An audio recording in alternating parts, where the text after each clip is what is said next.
लेकिन ये जरूर पूछेगा कि प्रकाश का स्पीड बताइए निर्वात या हवा में। क्या होता है? Objective question. ये भी क्वेश्चन पूछ सकता है कि प्रकाश का जो वेग है वो निर्वात में ज्यादा होता है कि हवा में? निर्वात में, क्योंकि निर्वात और हवा में दोनों में स्पीड प्रकाश का यही होता है, तो फिर कैसे कह रहे हैं आप निर्वात में ज्यादा? क्योंकि निर्वात का मतलब कोई मीडियम नहीं, और हवा एक क्या है? माध्यम है। हवा में कण आपको मिलेंगे छोटे छोटे। निर्वात क्या है? अंतरिक्ष, वहां पे कोई कण नहीं मिलेगा। प्रकाश क्या है? प्रकाश ऊर्जा का एक रूप है,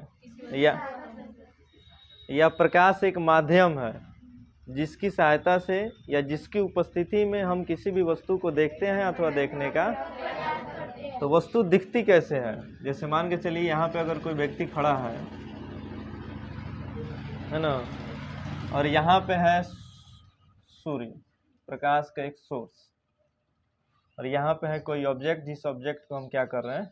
देख रहे हैं। तो देखने की क्रिया कैसे होती है? तो सबसे पहले प्रकाश कहाँ पे जाएगा? वस्तु पे, और वस्तु से टकरा के कहाँ पे आएगा? हाँ, तब ये वस्तु हमको दिखेगा।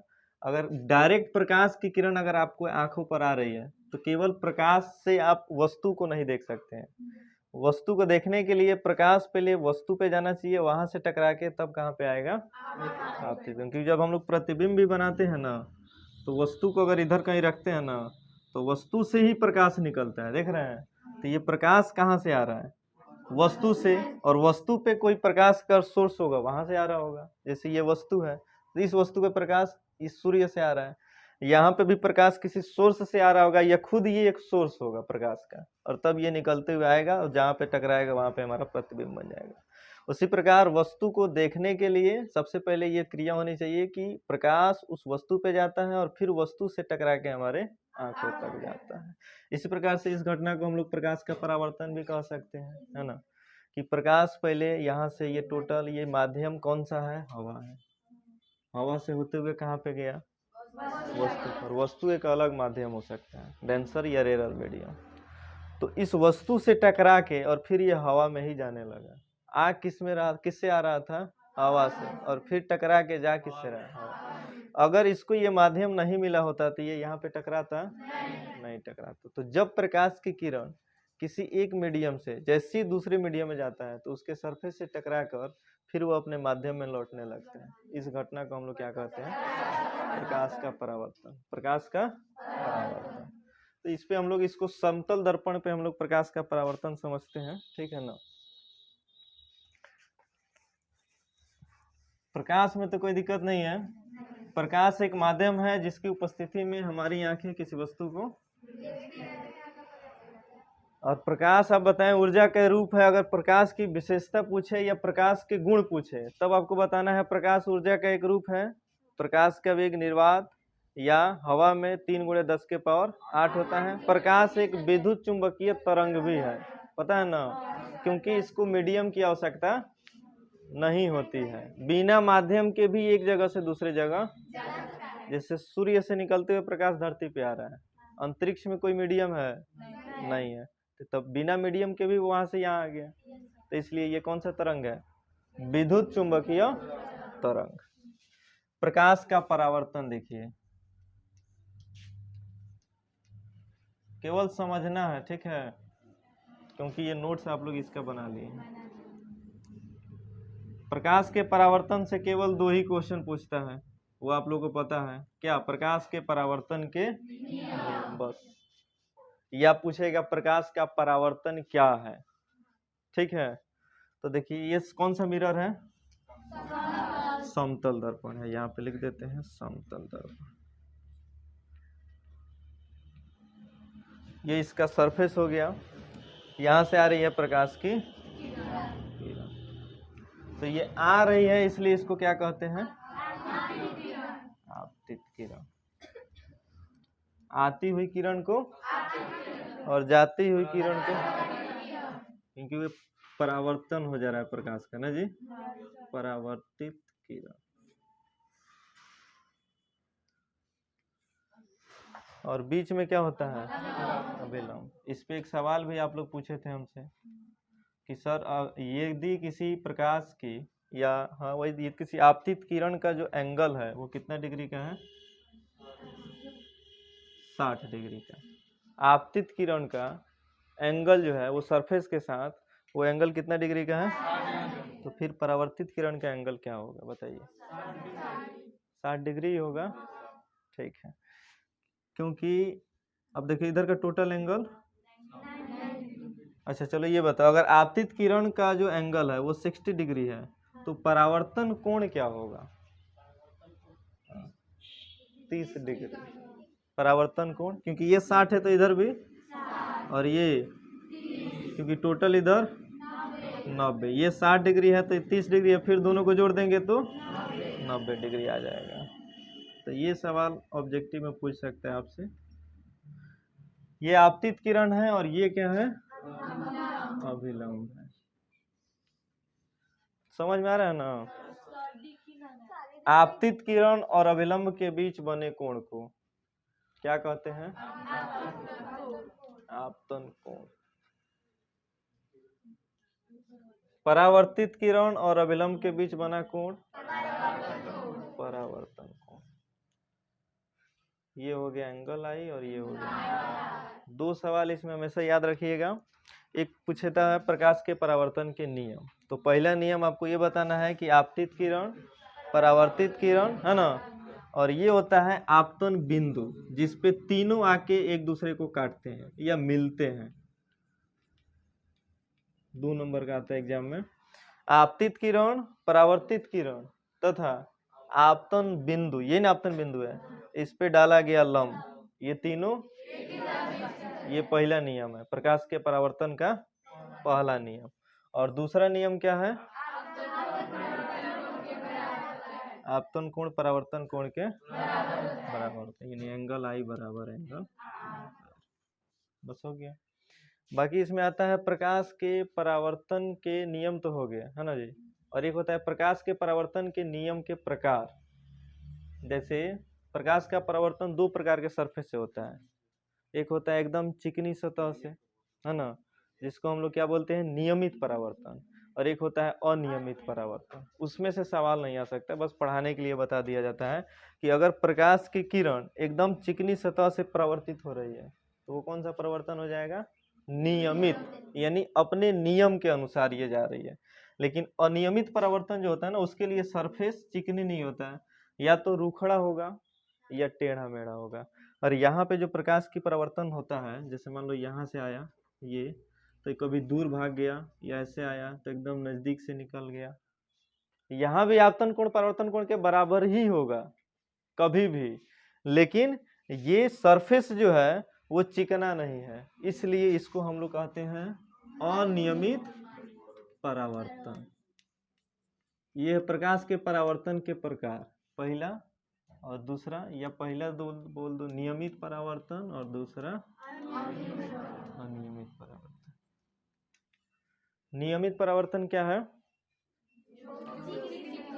यदि प्रकाश का परावर्तन किसी समतल सतह या चिकनी सतह से होता हो तो वो, और यदि रुखड़ी सतह से होता हो तो अनियमित परावर्तन। ये क्या है प्रकाश के परावर्तन के प्रकार। प्रकाश के परावर्तन के प्रकार कितने प्रकार के होते हैं प्रकाश के परावर्तन, कौन कौन। नियमित परावर्तन क्या होता है जो परावर्तन समतल सतह से होता हो, और अनियमित परावर्तन जो रुखड़ी सतह से होता है। हाँ ये एंगल आई एंगल आर, दो इसमें सबसे इंपॉर्टेंट चीज है यही जो बताएं प्रकाश के परावर्तन के नियम। क्या नियम है आपतित किरण परावर्तित किरण तथा इस बिंदु पर डाला गया लंब, ये तीनों एक ही तल में होते हैं। ये क्वेश्चन आ सकता है, ये पहला नियम। दूसरा नियम ये आई और हमेशा बराबर होता है प्रकाश के परावर्तन में, अपवर्तन में नहीं। अपवर्तन में बराबर नहीं होता है, इसके बाद वाला चैप्टर अपवर्तन है ना, उसमें कभी भी आई और आर बराबर नहीं होता, वो हमेशा या तो छोटा या बराबर हो गया तो फिर अपवर्तन ही क्या हो तो परावर्तन हो गया, है कि नहीं।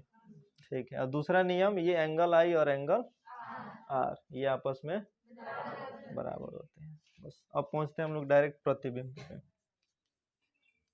इसमें एक और चीज मिलता है, किरण पुंज, किरणों का समूह, है ना जी। किरण पुंज कितने प्रकार के होते हैं? 3 प्रकार के। पहले उसको समझ लेते हैं।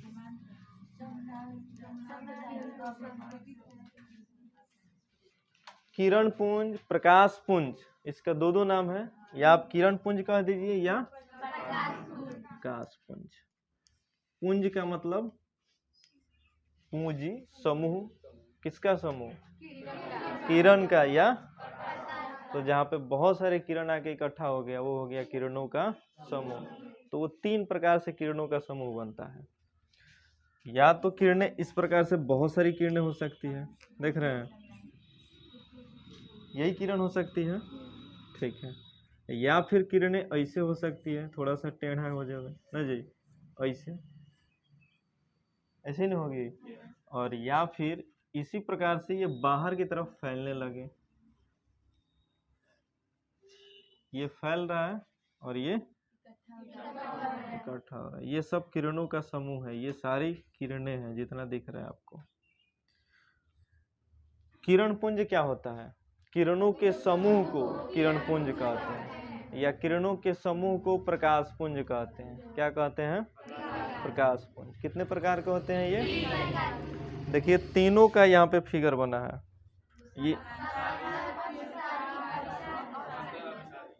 ये कौन सा की पुंज है?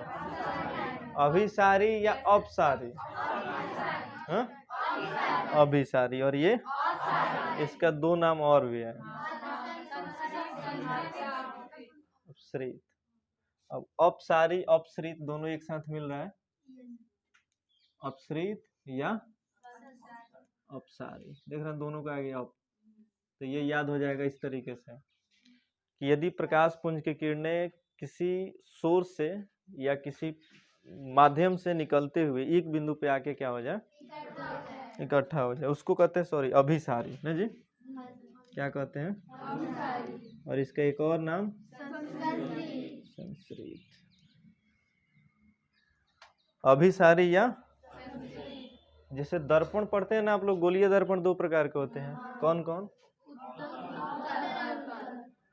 यहाँ पे ये काम करता है। अच्छा, दोनों में प्रकाश की किरणों को कौन इकट्ठा करता है, अवतल या उत्तल? अवतल या उत्तल में दोनों में कौन दर्पण प्रकाश किरणों को एक जगह पे इकट्ठा करता है? कल बताए थे अवतल, क्योंकि सोलर कुकर में हम लोग अवतल दर्पण का यूज करते हैं। क्यों? क्योंकि ये प्रकाश किरणों के एक बिंदु पे, तो यहाँ प्रकाश किरण इकट्ठा हो रही है, क्या कहते हैं इसको? अभिसारी किरण पुंज। और इसी को कहते हैं अभिसारी दर्पण। अवतल दर्पण का दूसरा नाम क्या है? क्यों? ये क्वेश्चन भी आता है कि अवतल दर्पण को अभिसारी दर्पण क्यों कहते हैं? तो क्योंकि अवतल दर्पण से प्रकाश किरणें परावर्तन के बाद एक बिंदु पे आके क्या हो जाती हैं, इसलिए अवतल दर्पण को अभिसारी दर्पण कहते हैं। और वैसे ही उत्तल दर्पण को क्या बोलते हैं?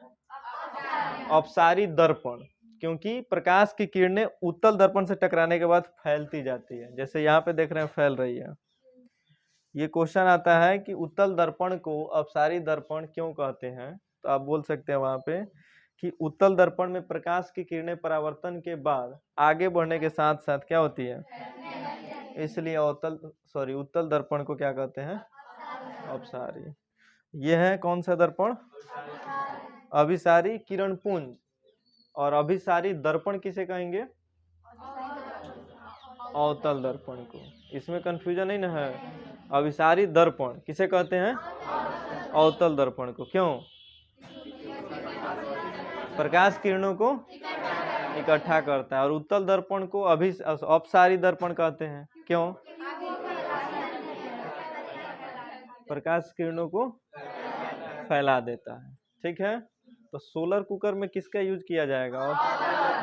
उत्तल, क्योंकि सोलर कुकर यानी वहां पे एनर्जी की ज्यादा जरूरत होती है, उष्मा का। उष्मा आएगा प्रकाश से, और प्रकाश इकट्ठा होगा कहाँ से?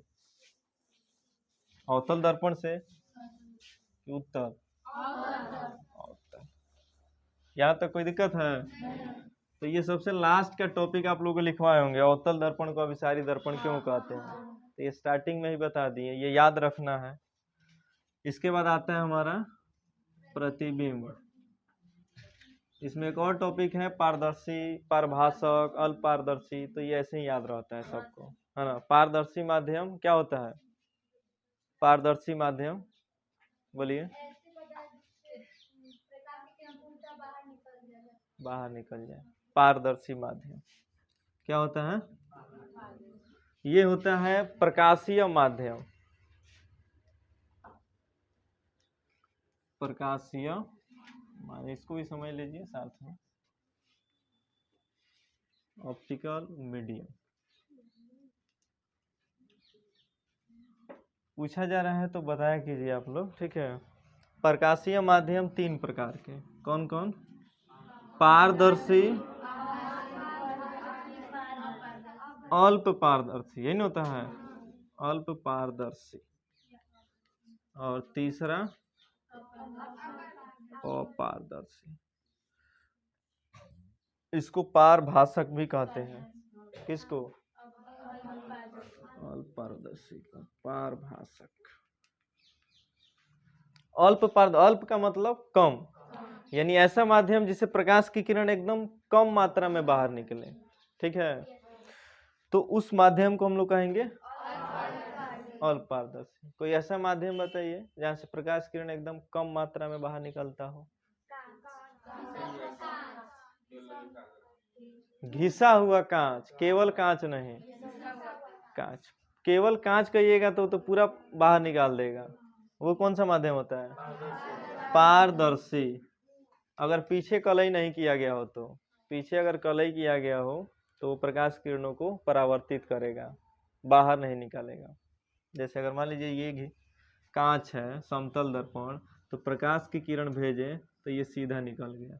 कब? जब पीछे कलई नहीं किया जाता। अगर कलई किया गया है तो ये ऐसे भेज रहे हैं तो ऐसे रिफ्लेक्ट होकर बाहर चला जाएगा, या एंगल बना के भेज रहे हैं तो एंगल बना के ऐसे आएगा, है कि नहीं। तो इसलिए पारदर्शी माध्यम ऐसा माध्यम जिसे प्रकाश की किरणें पूर्णतः बाहर निकल जाए, पारदर्शी माध्यम। ऐसा माध्यम जिसे प्रकाश किरण बहुत कम मात्रा में बाहर निकले, अल्प पारदर्शी। और जिसे प्रकाश किरण बाहर निकले ही नहीं, उसको अपारदर्शी। समझ में आ रहा है? प्रतिबिंब क्या होता है, याद है किसी को? तो बताइए, प्रतिबिंब किसे कहते हैं? इमेज।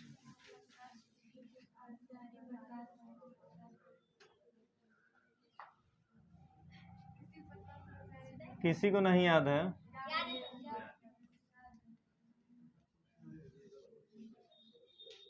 प्रतिबिंब 2 प्रकार के बनते हैं,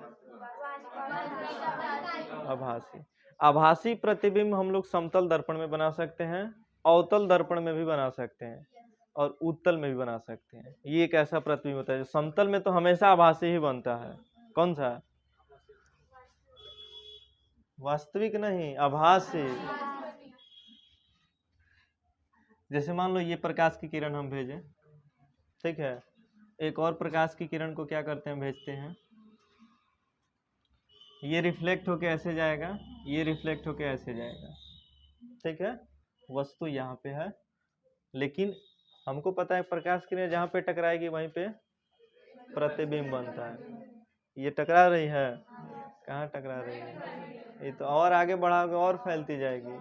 इसका मतलब इसका प्रतिबिंब इधर बनेगा ही नहीं, इसका प्रतिबिंब पीछे बनेगा दर्पण के। तो इसको डॉट डॉट लाइन से पीछे ले जाते हैं, इसको डॉट डॉट लाइन से पीछे ले जाते। यहाँ पे बन गया हमारा, बना कौन सा दर्पण था ये? समतल। एक और प्रतिबिंब हम बनाते हैं अवतल में। ये हमारा अवतल, ये ध्रुव, ये फोकस सी, प्रकाश की किरण ऐसे ऐसे प्रतिबिंब बन गया यहाँ। अब आप देखिए ये दोनों प्रतिबिंबों में आपको डिफरेंस क्या लग रहा है? यहीं से आपको याद हो जाएगा वास्तविक और आभासी प्रतिबिंब में अंतर। क्या डिफरेंस लग रहा है? हमको ये लग रहा है कि यहाँ पे जो इमेज बन रहा है ये दर्पण के पीछे बन गया, और यहाँ पे जो इमेज बन रहा है वो दर्पण के आगे बन रहा है। लेकिन ये जो प्रतिबिंब होता है वो जितना डिस्टेंस पे ये वस्तु रहता है, अगर वस्तु मान लीजिए इससे 5 सेंटीमीटर या 10 सेंटीमीटर की दूरी पर है तो इमेज भी इससे 10 सेंटीमीटर दूर ही बनेगा, एकदम इक्वल, साइज भी बराबर, डिस्टेंस भी बराबर। कौन से दर्पण में? समतल दर्पण में। इसको हम लोग कहते हैं आभासी प्रतिबिंब। कौन सा प्रतिबिंब? जो दर्पण के कहाँ बन जाए? पीछे, उसको आभासी कह सकते हैं। जो दर्पण के पीछे बने उसको कौन सा प्रतिबिंब कहेंगे? आभासी। और सेम सेम बने। यहाँ पे इसका पोजीशन बदल जाता है, वस्तु को रखिएगा ऊपर, प्रतिबिंब बन रहा है नीचे, उल्टा, इसलिए इसको वास्तविक प्रतिबिंब कहते हैं। कौन सा प्रतिबिंब? या उल्टा प्रतिबिंब। आभासी प्रतिबिंब को सीधा प्रतिबिंब या काल्पनिक भी कह सकते हैं। काल्पनिक। कौन सा प्रतिबिंब? अब यहाँ समझिए, प्रतिबिंब दो प्रकार के मिले हमको। एक कौन सा था? आभासी। दूसरा कौन सा? वास्तविक। काल्पनिक नहीं, क्योंकि आभासी का ही काल्पनिक नाम है, ठीक है। और इसका एक और नाम बताइए, सीधा। सीधा। इसको बोलते हैं वास्तविक या उल्टा। इसको बोलते हैं वर्चुअल या रियल, रियल इमेज। और इसको वर्चुअल इमेज, वर्चुअल इमेज। अब इसमें एक और चीज समझिए, जब आप कोई भी काम करते हैं, जैसे एटीएम जब ऑर्डर कीजिएगा ना ऑनलाइन, तो उसमें ऑप्शन आता है वर्चुअल या रियल। वर्चुअल मतलब इसको फिजिकल भी कहते हैं। उस पर अगर आप क्लिक करते हैं ना तो केवल शो होगा आपके फोन में, यानी केवल उसको हम देख सकते हैं सामने सामने। जैसे मान लीजिए हमको प्रोजेक्टर चलाना है, प्रोजेक्टर पर कौन सा इमेज दिखता है? आभासी या वास्तविक? हमेशा वास्तविक, आभासी कभी नहीं, क्योंकि ये उल्टा होता है और उल्टा जाके प्रोजेक्टर पर सीधा करके दिखा देता है हमको। ये प्रतिबिंब कभी प्रोजेक्टर पर चल ही नहीं सकता है। ये एकदम सामने सामने हम लोग देखते हैं रियल टाइप से, क्योंकि ये काल्पनिक प्रतिबिंब में है। जैसे दर्पण है, दर्पण एकदम सामने मिला, हम भी सामने, हमारा इमेज बना के दिखा दिया, सीधा है ना जी। तो जो चीज एकदम सामने देख रहे हैं, अब जैसे प्रोजेक्टर है, तो प्रोजेक्टर सामने कहाँ होता है? उसमें दो प्रकार की प्रक्रिया होती है। क्या? पहले प्रकाश निकलेगा, उसके आगे एक दर्पण रहता है। प्रोजेक्टर में देखिएगा शीशा, ये प्रकाश शीशा से टकराएगा और तब शीशा रिफ्लेक्ट करके जाएगा, वो शीशा से निकल के प्रकाश जाएगा प्रोजेक्टर पर, है ना जी। तो जब वो निकला, वो दर्पण से टकराया, वहां पे बना उल्टा प्रतिबिंब, और फिर वो उल्टा जाके आगे क्या करता है?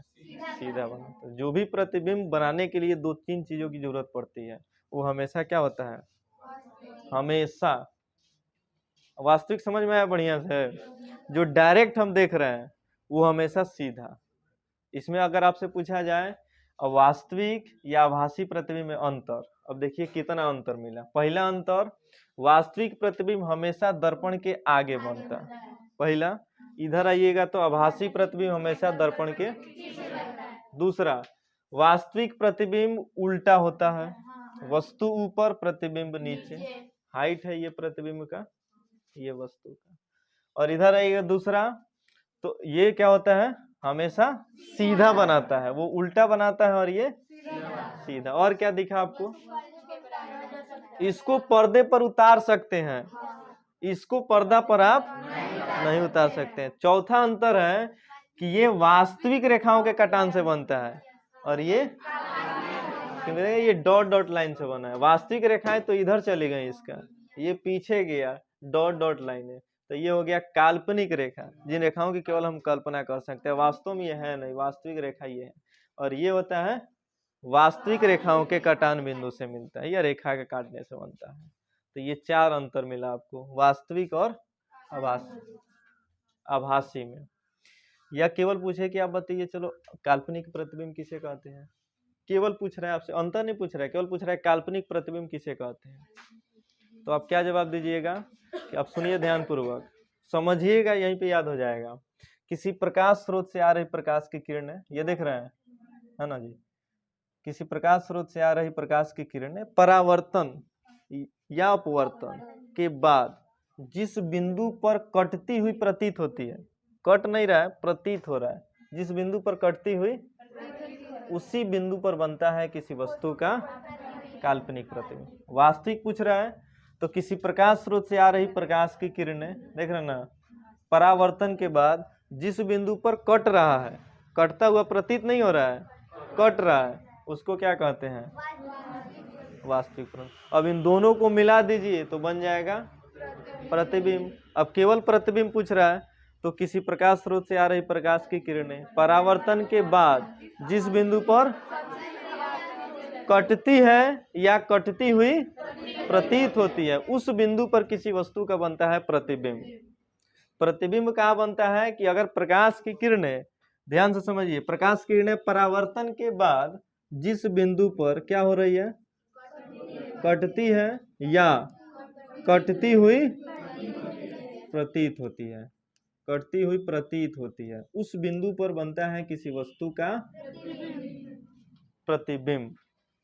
अब इसी को अलग अलग कर दीजिए, ये कट रहा है तो वास्तविक, प्रतीत हो रहा है कटता हुआ तो वो हो गया वास्तविक आभासी प्रतिबिंब। इसमें अंतर भी आप लोग लिख सकते हैं, यही फिगर बना के अलग अलग, है ना। ये भी कहे कि भाई वास्तविक प्रतिबिंब हमको बना के दिखाइए, तो वास्तविक प्रतिबिंब बन जाएगा। आभासी अगर ये आप समतल दर्पण में नहीं बना सकते हैं तो उत्तल में तो बना सकते हैं, क्योंकि उत्तल में आभासी प्रतिबिंब बनता है, वो दर्पण के पीछे होता है, ठीक है। तो ये हमारा है प्रतिबिंब और प्रतिबिंब के प्रकार। तो कटती हुई अगर प्रतीत हो रहा है कोई प्रतिबिंब तो बताओ आभासी है या वास्तविक है? कटती हुई प्रतीत हो रहा है तो आभासी, या कंप्लीट अगर कट रहा है तो वो वास्तविक, उसको कहते हैं हम लोग प्रतिबिंब। प्रतिबिंब कितने प्रकार के? वास्तविक या आभासी। एक होता है अगर जहाँ पे रेखाएं कटती हुई प्रतीत हो रही है वो आभासी, और जहाँ पे कंप्लीट कट रहा है वो वास्तविक। चलिए, इसके बाद क्या टॉपिक है हमारा प्रतिबिंब के बाद? दर्पण। डायरेक्ट यही ना जी, दर्पण। दर्पण यानी शीशा। दर्पण के प्रकार में ना आएगा गोलीय दर्पण। दर्पण मतलब शीशा, है कि नहीं। अब शीशा क्या करता है? प्रतिबिंब बना के दे देता है या प्रकाश किरणों को परावर्तित कर देता है, यही ना उसका काम है। या किसी दूसरे वस्तु का इमेज हम शीशा रख दे, वो या तो गोल हो या समतल हो, है ना, या कटा हुआ हो, वो सब शीशा ही है। तो सारा का काम है क्या? या तो वस्तुओं का इमेज बना देगा, उसमें कोई भी शीशा इमेज तो बनाएगा ना, या प्रकाश की किरणों को क्या कर दे, परावर्तित कर दे। वही दर्पण है, वही शीशा है, ठीक है। दर्पण कितने प्रकार के? 3 प्रकार के। पहला कौन सा होता है? समतल। दूसरा गोलिया नहीं जी, चलो पहले परवलयिक लिख लेते हैं, और उसके बाद गोलीय दर्पण।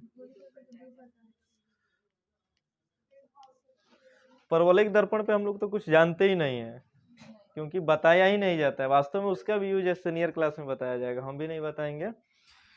परवलयिक दर्पण के बारे में इतना जानिए, ये पूरा गोल नहीं होता है, चिपटा हुआ होता है। ऐसे देख लीजिए, कौन सा दर्पण है ये?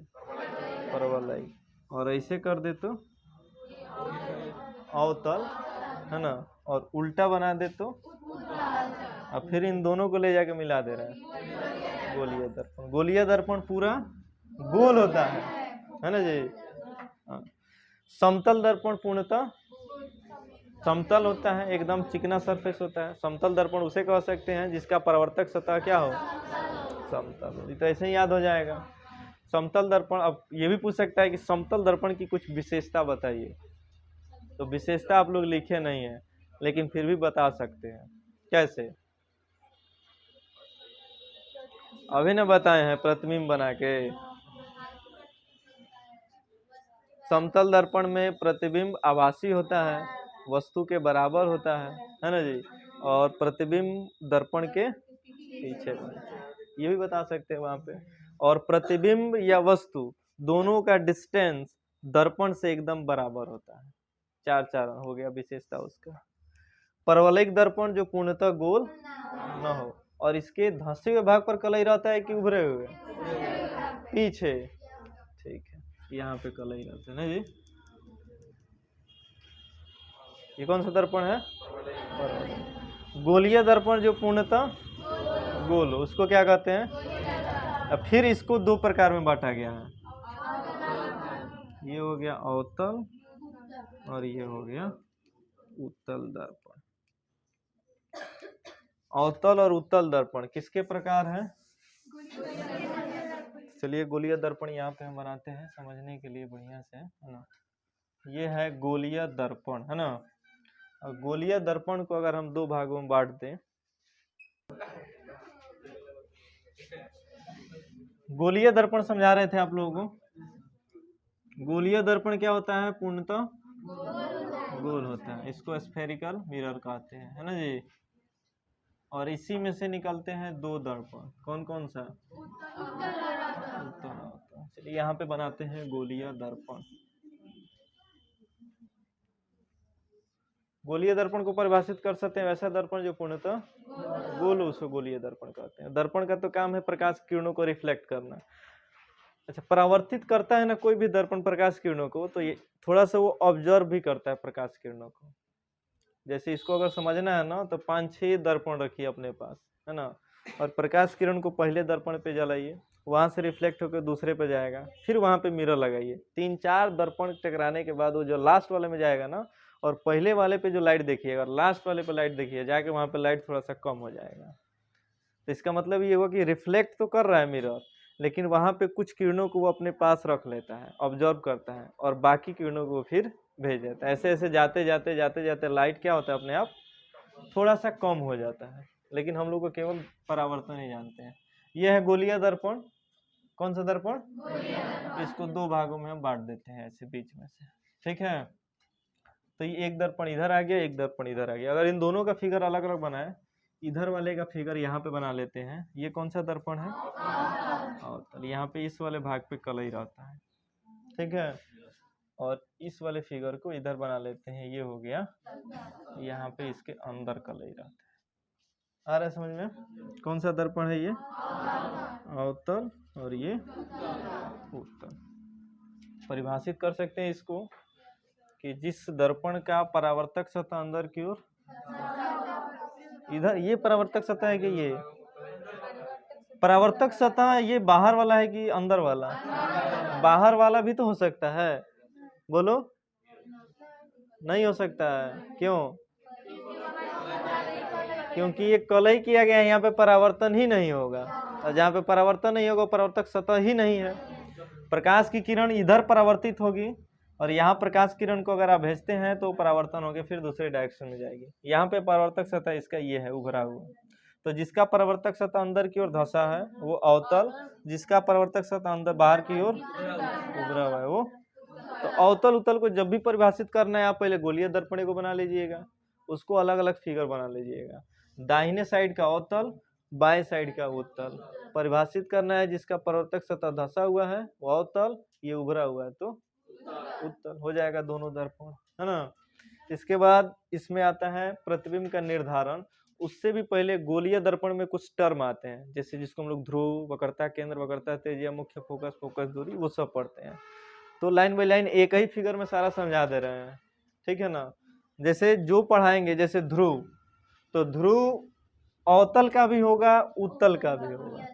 फिर मुख्य फोकस अवतल में भी वही उसी प्रकार वक्रता केंद्र, वक्रता त्रिज्या, सब दोनों में होता है, अवतल और उत्तल दोनों में। तो एक में बता देंगे तो दूसरा भी समझ लीजिएगा, है कि नहीं। चलिए, तो इसमें सबसे पहला आता है गोलीय दर्पण के कुछ प्रमुख पद में, गोलीय दर्पण के कुछ पद, या गोलीय दर्पण के पद लिख लेते हैं। और इसमें पहला क्या होता है, इधर टॉपिक बना लेते हैं, बोलिए।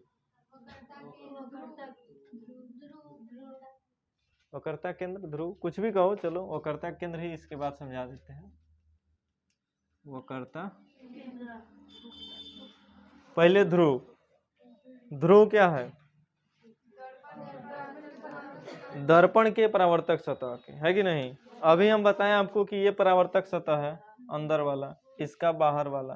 तो दर्पण के परावर्तक सतह का जो बीच का पॉइंट है उसको कहते हैं हम, इसका भी बीच का पॉइंट ये होगा ध्रुव। किससे सूचित करते हैं? ध्रुव को। यहाँ पे लिख लेते हैं P। संकेत भूलिएगा तो हमारा नाम याद रखिएगा, याद रहेगा ध्रुव भी, है ना।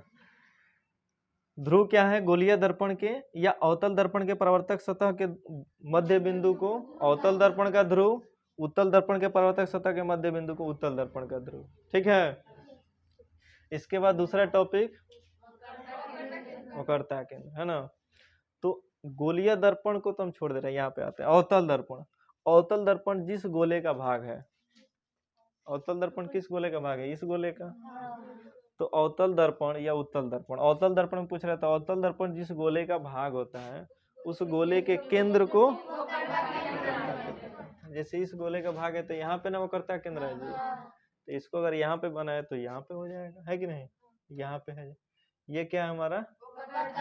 वक्रता केंद्र। इसको किससे सूचित करते हैं? सी से। किससे? सी से मतलब सेंटर यानी केंद्र। किसी भी पॉइंट का एक केंद्र होता है तो ये केंद्र हो गया, इसको कहते हैं वक्रता केंद्र, जिसको सी से सूचित करते हैं। तो अगर आपसे पूछा जाए वक्रता केंद्र क्या है तो बोलिएगा ये कि गोलीय दर्पण जिस गोले का भाग है उस गोले के केंद्र को वक्रता केंद्र कहते हैं। इसके बाद तीसरा टॉपिक बोलिए, वक्रता त्रिज्या। इससे भी पहले समझिए प्रधान अक्ष। कौन सा अक्ष?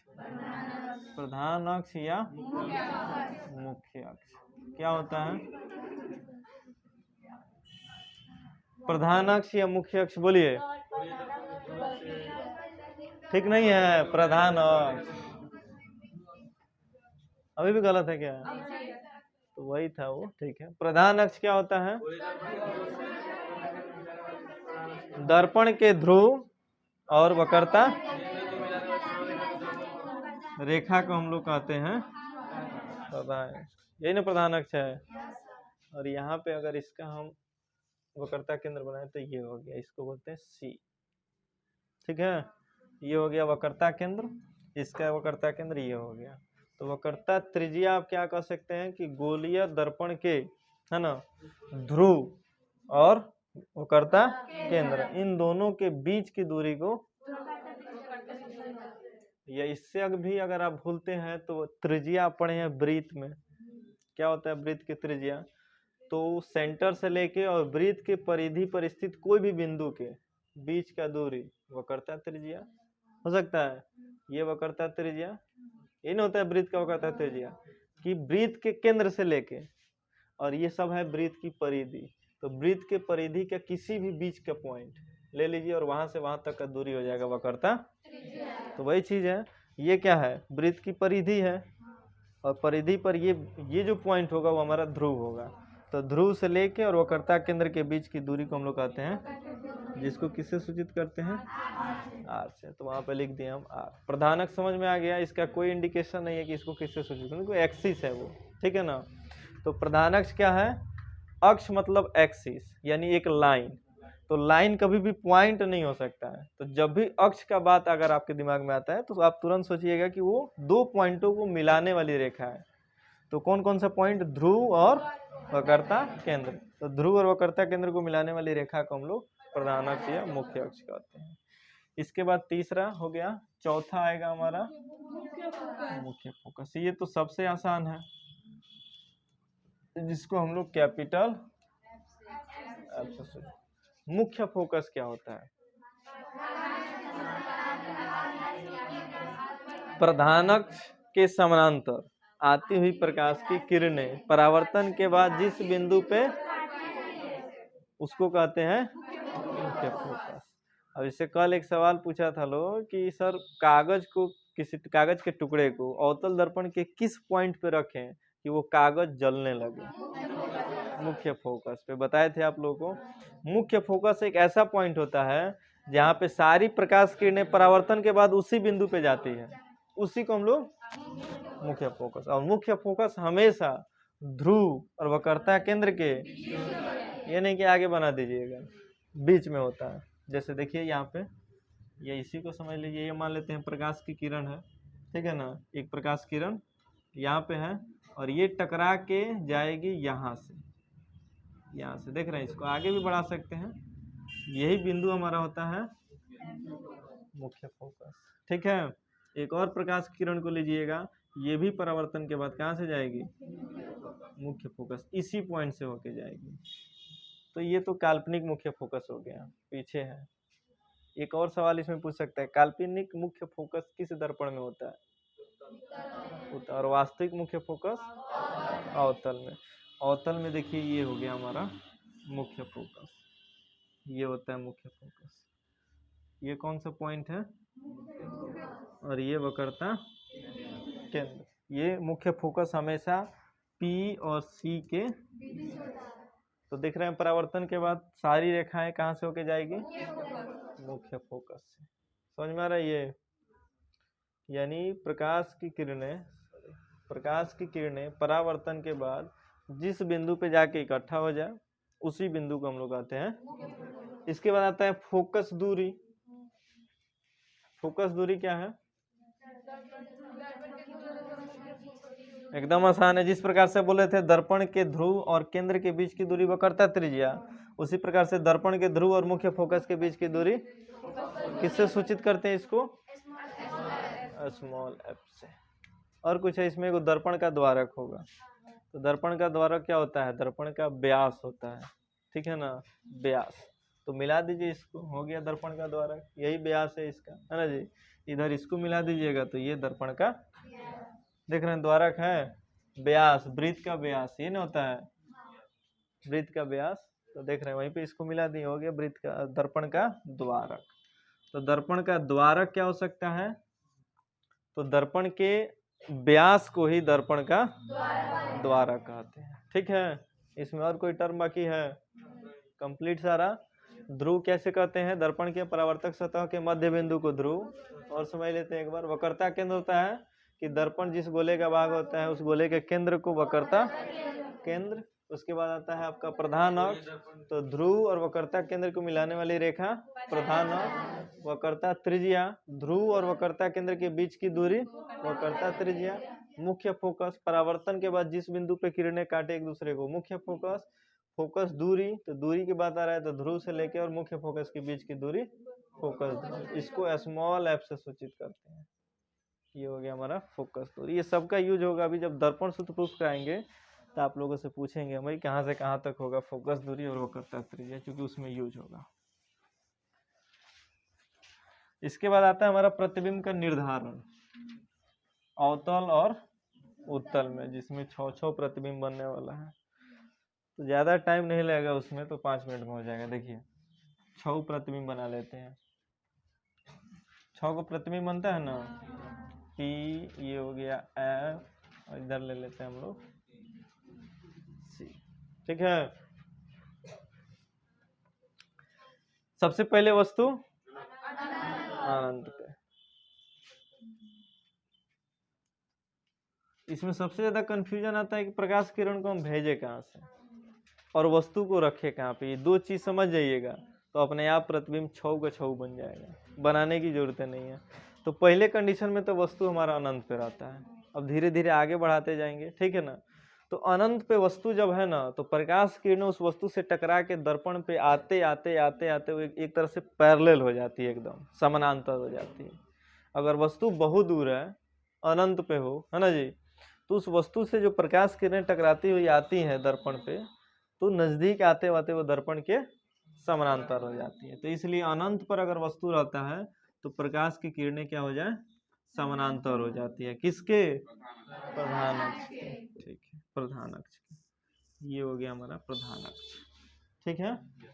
चलो टकराने के बाद अभी आप लोग पढ़े कहाँ से जाएगा, मुख्य फोकस से। ये इसका है मुख्य फोकस। ऐसे देख रहे हैं कट गया ये। अब ये जहां पे एक दूसरे को काट दे वहीं बनेगा इमेज, यानी प्रतिबिंब। तो जब वस्तु अनंत पे हम रखें तो उसका इमेज कहाँ बन गया, मुख्य फोकस पे, देख रहे हैं ना। और इमेज वास्तविक होगा या आभासी, और उसका साइज बिंदु के बराबर, बहुत छोटा।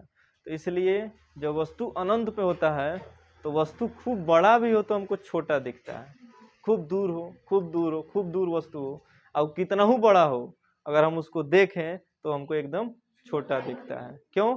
क्योंकि वहां पे उसका जो आकार होता है वो बिंदु के बराबर हो जाता है, लगभग लगभग। तो इस दर्पण से पता चल रहा है कि अगर खूब दूर वाली वस्तु को अगर हम देखते हैं तो उसका जो इमेज बनता है वो बिंदु के बराबर होता है। वास्तविक तो हो ही रहा है क्योंकि ये दर्पण के आगे।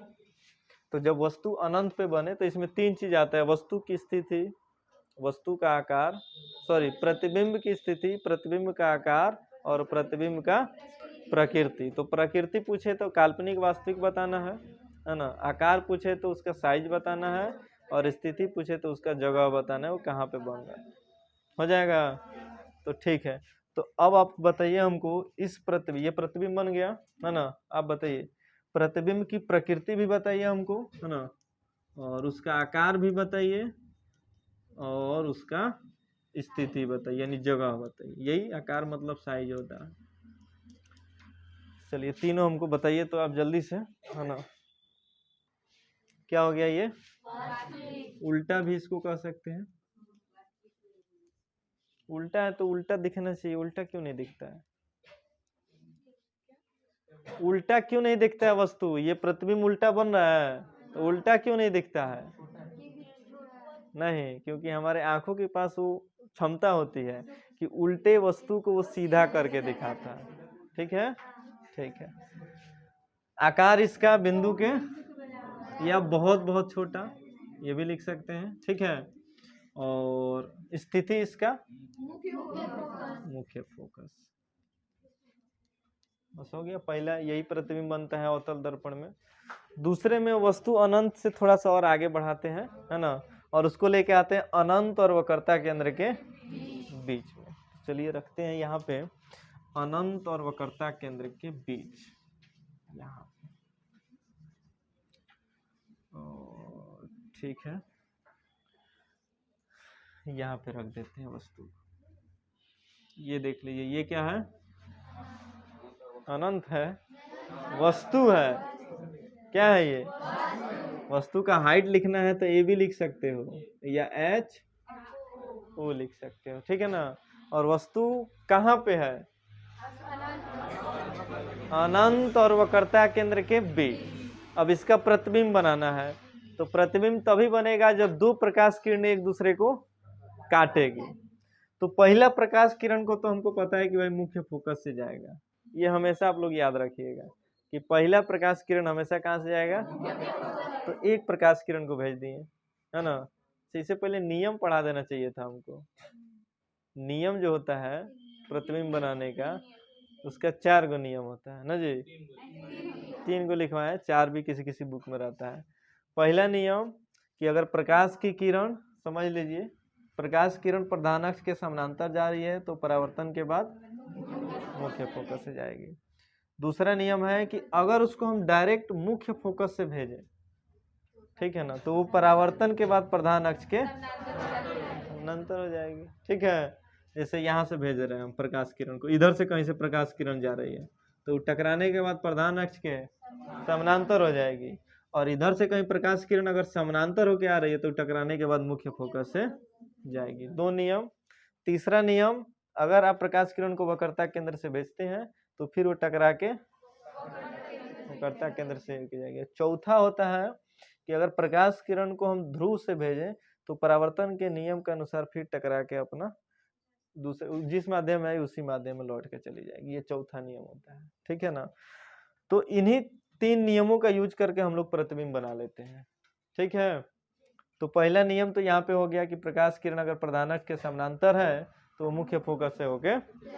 दूसरा नियम इसका होता है कि प्रकाश किरण को मुख्य फोकस से भेजिए, तो मुख्य फोकस तो हम भेज नहीं सकते हैं क्योंकि अगर भेजेंगे तो यही सिचुएशन होगा। तो तीसरा नियम यहाँ पे यूज करेंगे, अब प्रकाश किरण को कहाँ से भेजेंगे?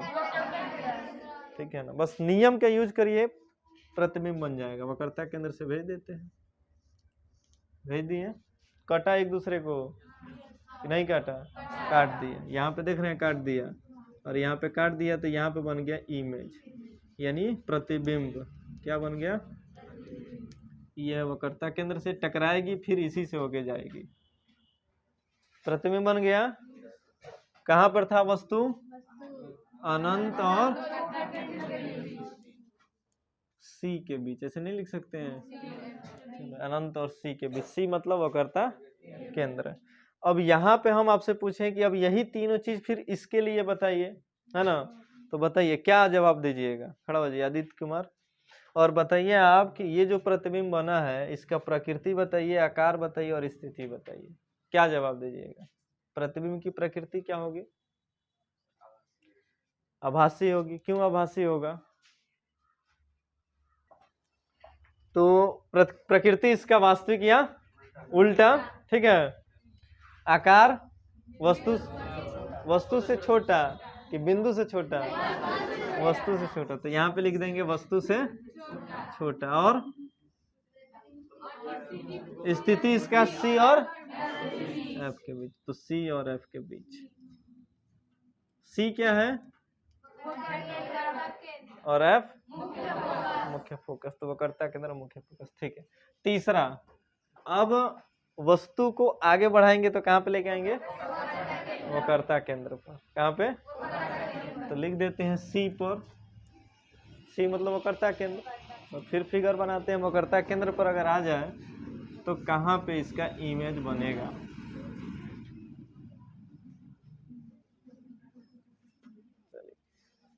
समझते हैं थोड़ा सा। यहाँ पे ये हो जाएगा हमारा एफ, ये हो जाएगा हमारा सी, यहीं पे ना वस्तु है। चलिए यहाँ पे फिर यूज कीजिए प्रकाश क्या, सॉरी, प्रतिबिंब निर्माण के नियम का, ठीक है। पहला नियम क्या होगा अभी बताएं, सब में यूज करना है। पहले प्रकाश किरण को प्रधान अक्ष के, तो भेज देते हैं प्रधान अक्ष के समानांतर, टकरा के कहाँ से जाएगी, मुख्य फोकस से। चलो ये हो गया हमारा मुख्य। दूसरा, अब कहोगे सर आप वक्रता केंद्र से भेज दीजिए, नहीं भेज सकते हैं क्योंकि उसी पे वस्तु खड़ी है, तब कहाँ से, मुख्य फोकस से, तो मुख्य फोकस से भेज देते हैं। देख रहे हो, टकरा के फिर प्रधान अक्ष के समानांतर, प्रधान अक्ष के समानांतर, ऐसे हो गया, ये ना हुआ जी। यहाँ पे बन जाएगा हमारा इमेज। थोड़ा सा और इसको बढ़ा देते हैं, क्योंकि इसका भी इमेज कहाँ बनता है, वक्रता, ये ना इमेज है, बन गया इमेज। देख रहे हो ना, सवाल इसमें आता है कहाँ पे वस्तु को रखते हैं कि प्रतिबिंब वस्तु के बराबर हो जाए, जितना साइज वक्रता केंद्र, ठीक है, जितना वस्तु का साइज उतना ही प्रतिबिंब का साइज, जो वस्तु का साइज होगा वही प्रतिबिंब का साइज होगा। अब फिर इसमें तीन चीजें आ गया, प्रकृति, आकार, स्थिति। अब बताएगी ये मुन्नी, बताओ जल्दी जल्दी बताओ लो, प्रतिबिंब की प्रकृति, आकार और स्थिति क्या क्या होगा, किसके बराबर, तो बोलो वस्तु के बराबर।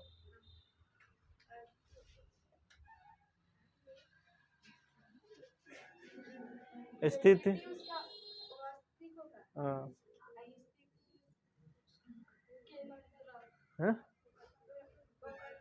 वक्रता केंद्र पर, सही बताई है। बैठ जाओ, आप लोगों को समझ में आया।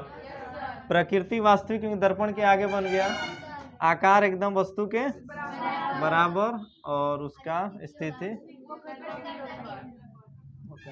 यानी सी पर, सी पर वस्तु था, प्रतिबिंब भी सी पर बन गया, ठीक है ना।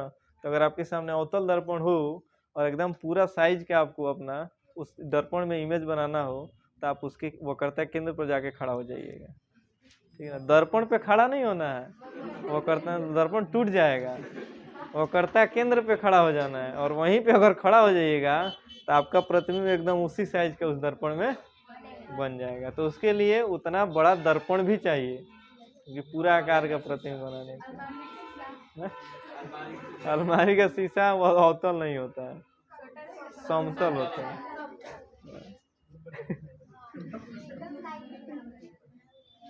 बुद्धि फेल हो गया इसका। अब क्या करेंगे, अब वस्तु को कहाँ ले जाएंगे, सी और फिर एक बार दर्पण बनाते हैं। ये हो गया हमारा ध्रुव, कलई कर देना जी, ये हो गया एफ और ये सी। पहले अब वस्तु यहाँ पे था, है ना, एक स्टेप और आगे बढ़ाएंगे और यहाँ पे लेके आ जाएंगे। प्रतिबिंब बनाने में तो दिक्कत नहीं होना चाहिए, बन जाएगा, कहीं भी वस्तु को रखा जाए बन जाएगा। ये वस्तु कहाँ पे आ गया, सी और एफ के, यहाँ लिख देते हैं सी और एफ के बीच। ठीक है, पहले प्रकाश किरण प्रधान अक्ष के टकरा के कहां से जाएगी, मुख्य फोकस से। इसको स्केल से आप बनाइएगा एकदम परफेक्ट, वहीं पे जाके बनेगा। और ये डिस्टेंस बराबर रखना है, जितना पी और एफ का डिस्टेंस उतना ही एफ और सी का डिस्टेंस, तब इमेज एकदम वहीं पे बनेगा जहां पे बनना चाहिए। दूसरा प्रकाश किरण को इसमें कहां से भेजे बताओ, हैं? मुख्य फोकस से भेज देते हैं, ठीक है ना, क्योंकि ऐसा काटना है हमको, या ध्रुव से भेज दो, तो मुख्य फोकस से भेजते हैं, भेज दिए ऐसे, यही ना है, टकरा के पैरेलल हो जाएगी एकदम सीधा, यहाँ पे काट दी, बन गया। यहाँ पे क्या, ये क्या है बोलो, वाह गधा, प्रतिबिंब का आकार। वस्तु तो ये है ना, और ये क्या है, प्रतिबिंब। अब बताइए प्रकृति प्रतिबिंब की, है ना, तो क्या होगा बताइए तो, वास्तविक होगा और उसका आकार वस्तु के बराबर, वस्तु से बड़ा, और स्थिति अनंत और सी के बीच ना जी, अनंत और सी के बीच। तब तो कोई दिक्कत नहीं है। और बता दो कि छोड़ दें, बता देते हैं सारा ना। लास्ट में अब 5 नंबर में कहाँ पे रखेंगे वस्तु को, मुख्य फोकस पे,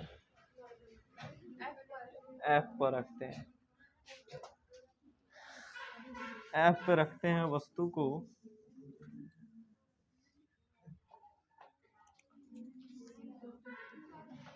एफ सी, यही ना है, रख देते हैं यहाँ पे।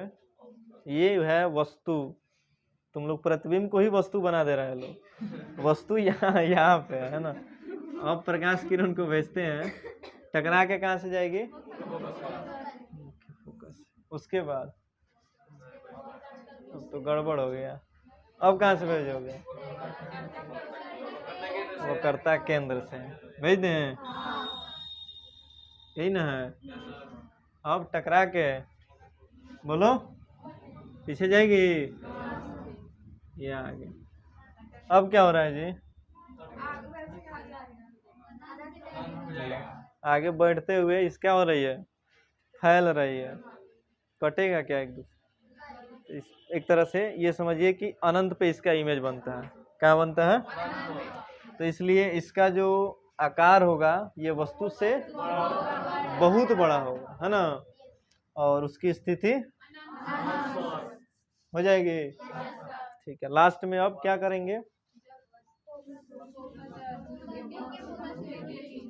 फोकस और ध्रुव के, यानी पी और एफ के बीच, पी और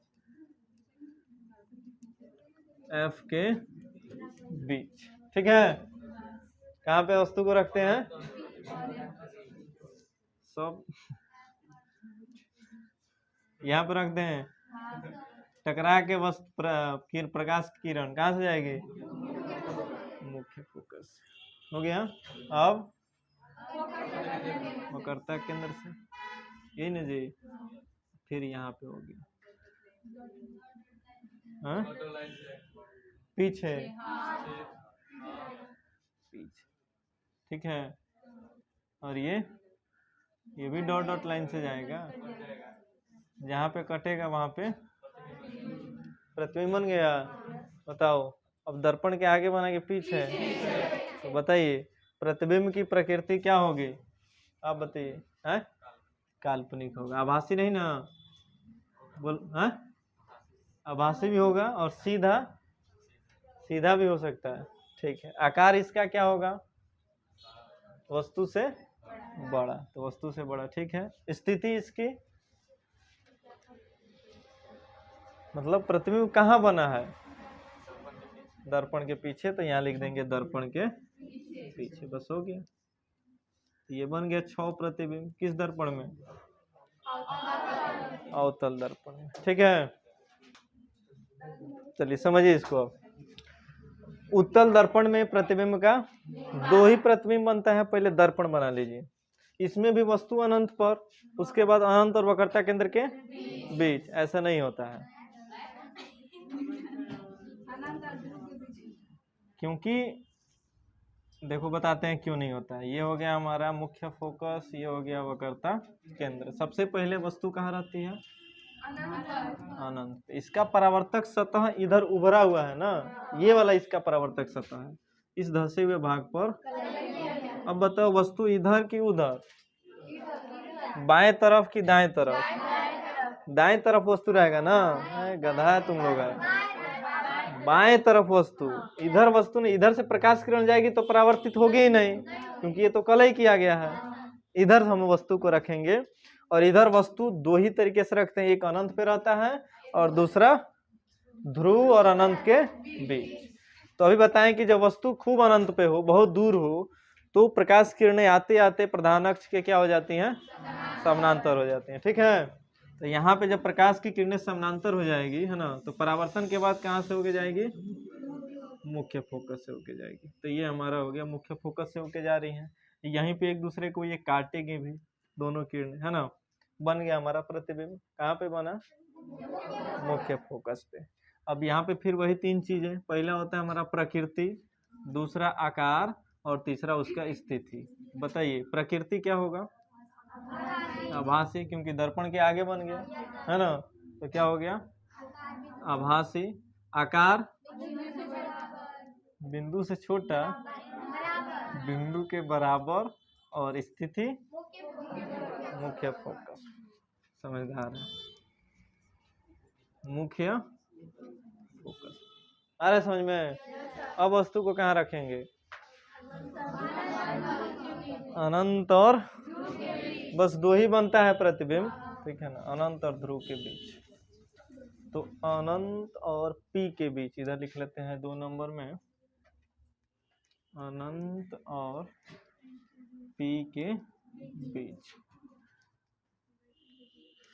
फिर इसके लिए एक दर्पण बनाते हैं। कौन सा दर्पण होगा? उत्तल दर्पण। ये इसका ध्रुव, मुख्य फोकस और वक्रता। ठीक है, और इस इमेज का हम लोग सब में यूज करते हैं। जब हम लोग मिरर फॉर्मूला प्रूफ करेंगे, यही इमेज बनेगा इसमें। उत्तल दर्पण में करेंगे तब, ठीक है ना। और F बराबर R/2 जब सिद्ध करना है, तब भी हम यही इमेज बनाएंगे उत्तल दर्पण में, दोनों के लिए। प्रकाश किरण कहाँ से जाएगी? एगो प्रधान अक्ष के, परावर्तन के बाद मुख्य फोकस, यहाँ से होगी। दूसरे प्रकाश किरण वक्रता केंद्र, यहाँ पे कट गया। ये क्या बना हमारा? प्रतिबिंब। अब बताइए प्रतिबिंब की प्रकृति? आभासी। आकार वस्तु से छोटा, देख रहे हैं आकार इसका। और स्थिति P और F के बीच। तो यहाँ पे लिख सकते हैं हम P और F के बीच। हो गया बस 2 ही प्रतिबिंब, कोई दिक्कत इसमें? इसके बाद हमारा टॉपिक क्या है? चिन्ह परिपाटी। और चिन्ह परिपाटी तो आप समझ सकते हैं कि बहुत बहुत इम्पोर्टेंट है न्यूमेरिकल के लिए, ठीक है। क्योंकि देखिएगा उस दिन हम न्यूमेरिकल बता रहे थे, प्लस माइनस इधर उधर की, आंसर आ गया? नहीं आया था ना। जब भी प्लस माइनस कंफ्यूज होइएगा, वो भले मैथ हो या फिजिक्स का न्यूमेरिकल हो, आंसर नहीं आता, सारा मेहनत बेकार, है ना। तो पहले हम लोग आवर्धन पढ़ लेंगे, चिन्ह परिपाटी। बोलो, चिन्ह परिपाटी। चलो चिन्ह परिपाटी पढ़ते हैं।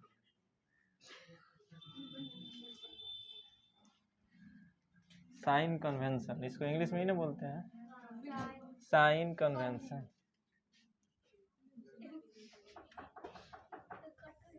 साइन कन्वेंशन, ठीक है, ध्यान से समझो इधर आप। इसके लिए क्या करते हैं ना, हम अवतल दर्पण बनाते हैं, क्योंकि चिन्ह परिपाटी अवतल उत्तल दोनों में आएगा, ठीक है।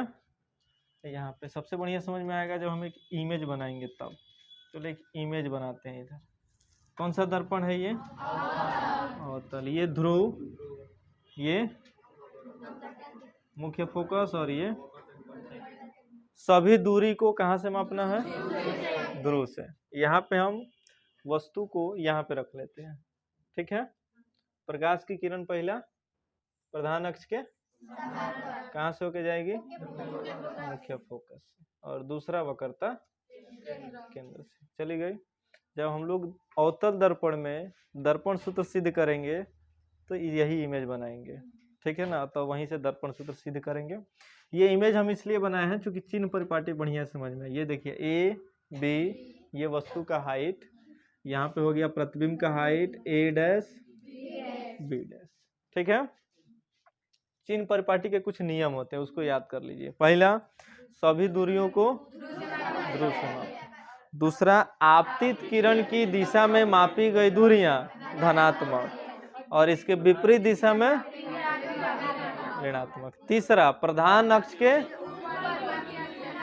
और नीचे की दूरियां ऋणात्मक, ठीक है। बहुत बढ़िया। अब समझिए यहाँ से सबसे पहला काम, जो भी दूरी है हमको वो कहाँ से मापना है?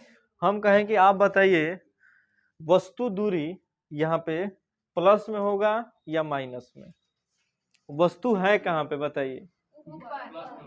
यहाँ पे है ए बी, वस्तु का हाइट हो गया।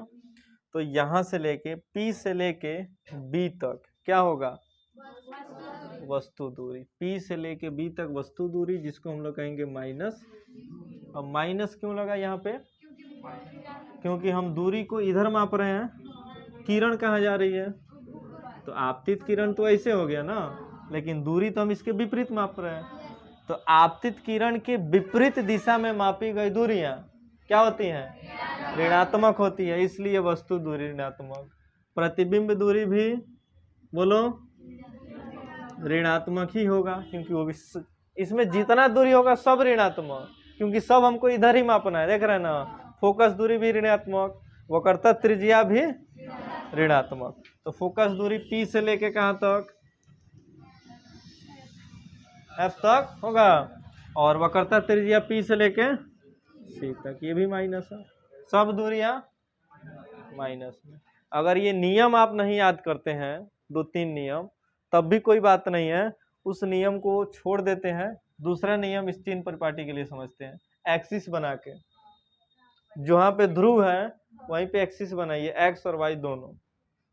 पहले समझ लीजिए, इधर ये एक्सिस होता है ऐसे, ये होता है एक्स अक्ष और ये होता है, तो एक्स अक्ष पर की दाईं तरफ की संख्याएं प्लस में ऐसे होता है ना, और इधर माइनस में, फिर ऊपर और फिर नीचे माइनस में। ये हो गया हमारा मूल बिंदु, ठीक है। और मूल बिंदु से किसी भी पॉइंट का डिस्टेंस √x² + y², ये आप लोग 7 चैप्टर में पढ़े होंगे। तो उसी मूल बिंदु को उठा के हम लेके आते हैं ध्रुव पर, ठीक है। जब उठा के लेके आइएगा तो अब y एक्सिस ऐसे हो गया और x एक्सिस ये हो गया, ये y अक्ष और ये x अक्ष और ये y अक्ष। इधर की जितना भी डिस्टेंस है प्लस, तो इधर तो कोई डिस्टेंस ही नहीं है, इधर डिस्टेंस उत्तल दर्पण में होगा। कौन से दर्पण में? और उधर का जितना डिस्टेंस है, देख रहे हैं ये मूल बिंदु है, ये सब इधर देख रहे हैं किसमें है? इधर की माइनस में। ऊपर का जितना दूरी प्लस में, नीचे का दूरी, इसमें प्लस में कौन सा दूरी होने वाला है बताइए? क्या वैल्यू इसमें का कौन सा डिस्टेंस प्लस में होगा बताएं? हाँ, वस्तु की, बहुत बढ़िया, वस्तु की ऊंचाई प्लस में होगा, क्योंकि ये एक्सिस से ऊपर है। किससे ऊपर? तो अक्ष के ऊपर की दूरियां प्लस में होगी, ठीक है। यही अगर उत्तल में लगा दें तो उधर का सारा प्लस में, प्रतिबिंब भी प्लस में, क्योंकि वो भी ऊपर ही बनता है, सब प्लस में ना जी, केवल वस्तु दूरी को छोड़ के, क्योंकि वस्तु पीछे रहता है तो विपरीत हो जाएगा। तो इससे ये हमको पता चलता है कि वस्तु दूरी हमेशा माइनस में रहता है, हमेशा माइनस में, कोई भी दर्पण हो, ठीक है। अब क्यों ऐसा होता है? क्योंकि वस्तु जहाँ पे रखेंगे हम लोग, उस वस्तु के सामने से ही तो प्रकाश किरण जाएगी, और दूरी तो विपरीत मापेंगे, है ना, इसलिए वो माइनस में हो जाएगा। तो वस्तु दूरी कोई भी दर्पण हो हमेशा यही चिन्ह परिपाटी है। समझ में आ गया। और ये सबसे ज्यादा यूज होगा न्यूमेरिकल के लिए, और जब हम मिरर फॉर्मूला अभी प्रूफ करेंगे उसमें इसका यूज होगा। तो हम तो सोच रहे हैं कि यहीं पे प्रूफ कर दे, फिगर तो बनाना ही है, लेकिन अटेगा ही नहीं। तो छोटा सा फिगर उधर साइड में बनाएंगे और फिर इधर हम लोग प्रूफ करेंगे लाइन से, ठीक है। तो उससे भी पहले हम पढ़ेंगे दर्पण सूत्र। क्या पढ़ेंगे? दर्पण सूत्र। दर्पण सूत्र जिसको इंग्लिश में बोलते हैं मिरर फॉर्मूला। दर्पण सूत्र, दर्पण सूत्र क्या होता है जी? कोई बताएगा?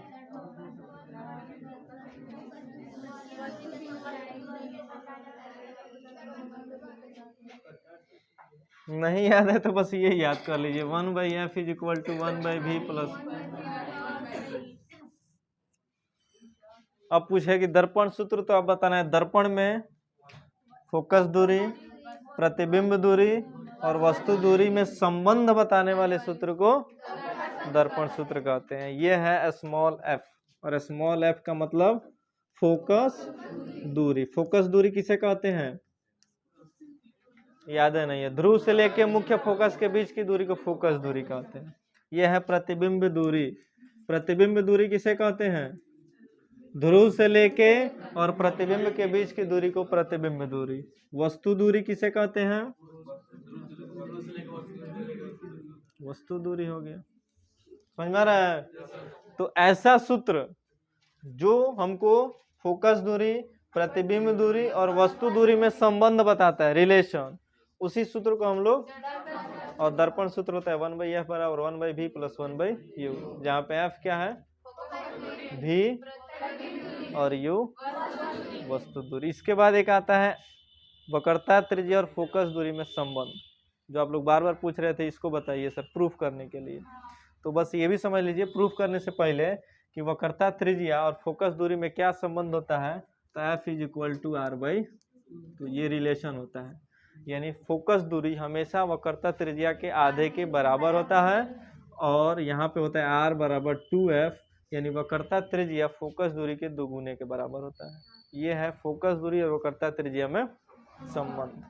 तो ये दोनों सूत्र सही है, ये नहीं कि ये दे दे ऑप्शन में, तो आप लोग टिक ही करके ना आएगा। आप लोग सोचिएगा तो सर f बराबर तो r/2 होता है, और इसमें दिया r बराबर 2 है, तो ये दोनों सूत्र सही है। किसके बीच रिलेशन है? ये f और r के बीच। ये है हमारा दर्पण सूत्र। अब इस चैप्टर का सबसे इंपॉर्टेंट टॉपिक यही है, हम लोग प्रूफ करेंगे f बराबर r/2 अवतल और उत्तल दोनों में। उसके बाद प्रूफ करेंगे दर्पण सूत्र अवतल और उत्तल में दोनों में, उसके बाद चैप्टर कंप्लीट हो जाएगा, ठीक है ना। तो यहाँ पे हम स्टार्ट कर रहे हैं प्रूफ करना दर्पण सूत्र नहीं, f और r में संबंध बता रहे हैं। तो सबसे पहले हम करते हैं उत्तल दर्पण में जी, या अवतल में। अवतल में करते हैं, क्योंकि अवतल वाला आसान है। अवतल दर्पण में ये नहीं करवाए हैं, इसलिए आप लोग को उतारना भी है, क्योंकि नोट्स में इसको नहीं बताया हम। अवतल दर्पण यानी इन कॉनकेव मिरर, एकदम आसान है, समझ लीजिएगा ध्यान पूर्वक तो याद हो जाएगा। समझिए पहले, लंबा नहीं है, लंबा है लेकिन इसको हम छोटा करके बता रहे हैं। करवा दिए हैं, तो दर्पण सूत्र है। स्टार्ट करें। कौन से दर्पण में? अवतल में। ध्यान से समझिए, ये हो गया अवतल दर्पण। सबसे पहले तो फिगर बनाना है इसमें, है ना। फिगर यहाँ पे बना देते हैं, यहाँ तक आ जा रहा है ना।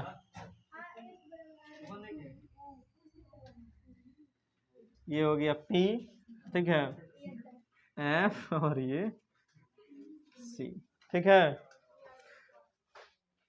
इसमें दो चीज हमेशा याद, अगर ये कंफ्यूजन रहेगा तो कभी भी आप रिलेशन नहीं बता सकते। पहला कि फिगर कौन सा बनाना है, क्योंकि अवतल दर्पण में 6 गो फिगर बनता है, तो उसको प्रूफ करने के लिए कौन सा फिगर बनाएंगे ये सबसे इम्पोर्टेंट है। ये अगर आप याद रखिएगा तब तो अपने आप बन जाएगा, ठीक है ना। तो देखिए क्या करते हैं, वस्तु को इधर कहीं रखते हैं। दूसरा फिगर जो होता है हमारा, अब भी नहीं दिख रहा है। इधर वस्तु को रख दिए, ठीक है ना, और वस्तु से क्या करें, प्रकाश किरण को बाहर निकालते हैं। या मत रखो, वस्तु को छोड़ दो, पहले ही वाले में आओ जब वस्तु कहाँ पे रहता हो, अनंत। अनंत से भेज रहे हैं प्रकाश की किरण को, पहला वाला याद रहेगा ना, 1 नंबर जो होगा वही यूज कर रहे हैं। यहाँ पे प्रकाश किरण कहाँ से जाएगी, एकदम आसान, एकदम आसान, ध्यान से समझिए। प्रकाश की किरण, ये परावर्तित किरण है, कौन सा, और ये कौन सी किरण, आपतित किरण, ठीक है।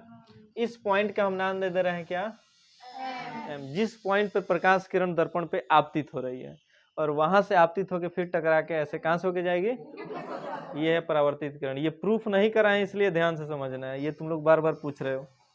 अब क्या करते हैं हम, परावर्तन के नियम का यूज करते हैं। जब प्रकाश की किरण किसी भी दर्पण से टकरा के ऐसे लौटती है तो उसमें वो बीच में बनता है अभिलंब, और वही अभिलंब यहाँ पे बनाएंगे तो ये कहाँ से होके जाने वाला है, वक्रता। समझ में आ रही है, परावर्तन के नियम के अनुसार हम बना दिए यहाँ पे बीच में एक लाइन जो होके जा रहा है वक्रता केंद्र से। अब ये भी पता हो ये होता है एंगल आई और ये होता है एंगल आर, पता है आप लोग को। तो इधर भी कोई angle I angle R, angle I ऊपर वाला कि नीचे वाला, ऊपर वाला, क्योंकि आपतित किरण है ये, है ना। तो आपतित किरण अभिलंब के बीच का कोण एंगल आई और एंगल आर नीचे वाला। बस केवल परावर्तन का नियम यूज कर रहे हैं, देख रहे हैं, एंगल आई एंगल, कोई दिक्कत यहाँ पे। अब यहाँ पे एक चीज और यूज होगा कि जब दो प्रकाश की किरणें एकदम एक दूसरे के पैरेलल हो और बीच में कोई तीसरी रेखा इसको काट रही हो तो इसके एकांतर कोण आपस में, पता है आपको, संगत कोण भी बराबर होता है और एकांतर कोण भी।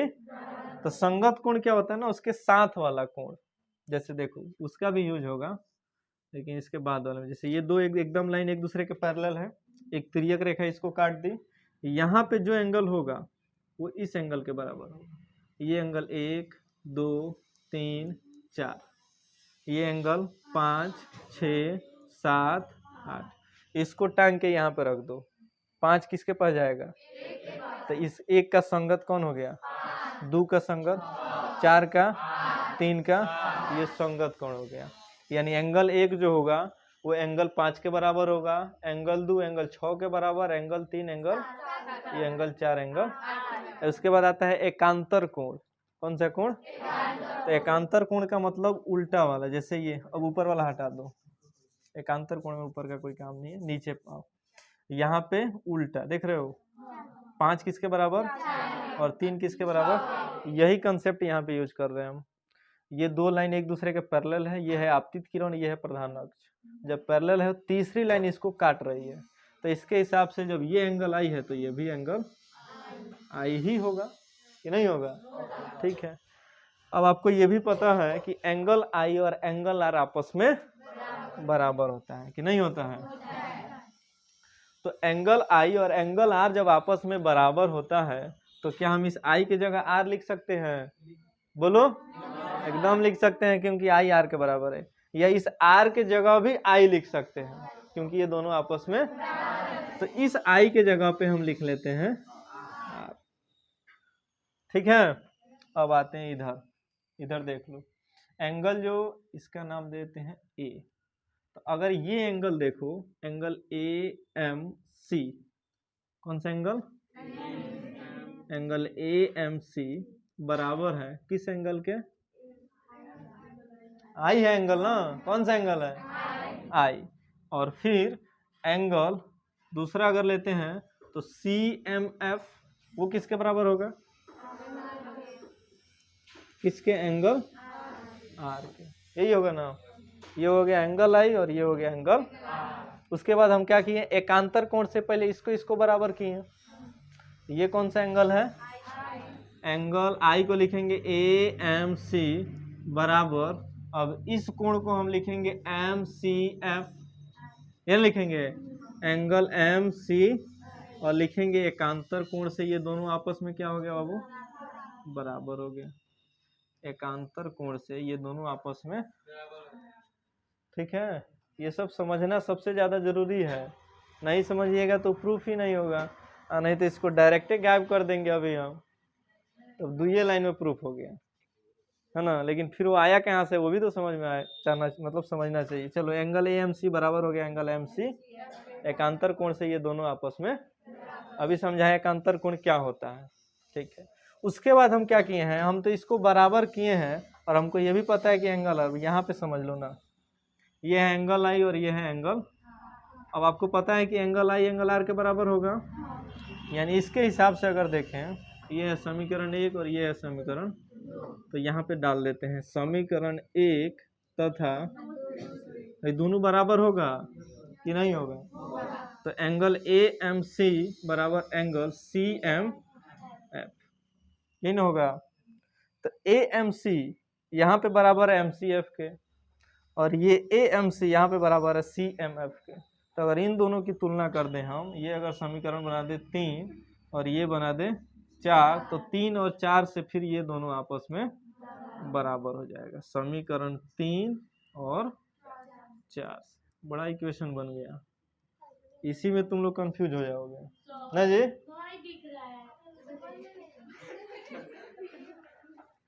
एंगल AMC बराबर हो गया CMF के, नहीं सॉरी, यहाँ पे समीकरण 3 ये है और 4 है, तो ये एंगल और इस एंगल के बराबर हो जाएगा। इस एंगल को हम लिख लेते हैं एंगल MCF बराबर CMF, इसीलिए तो यहाँ पे डाल दिया एंगल R। एंगल MCF क्या है, एंगल R, और CMF ये भी क्या है, एंगल R। अब इस ट्रायंगल में आते हैं, कौन से ट्रायंगल में, CMF, एंगल नहीं क्या, ट्रायंगल। अब देखो जिस त्रिभुज का दो को कोण बराबर वो होता है समद्विबाहु त्रिभुज।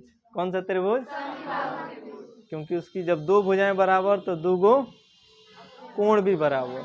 ये मैथ में तुम लोग को पढ़ने को मिलेगा 8.1 एक्सरसाइज में 6 नंबर सवाल होगा या 5 नंबर उसमें दिया होगा निकालने के लिए, तो उसमें ये कंसेप्ट यूज किया जाता है कि जब देखो त्रिभुज MCF में ये और ये जैसे कोई ट्रायंगल हो गया और इसका एंगल भी R है, इसका एंगल भी R है, इसका मतलब है ये समद्विबाहु त्रिभुज।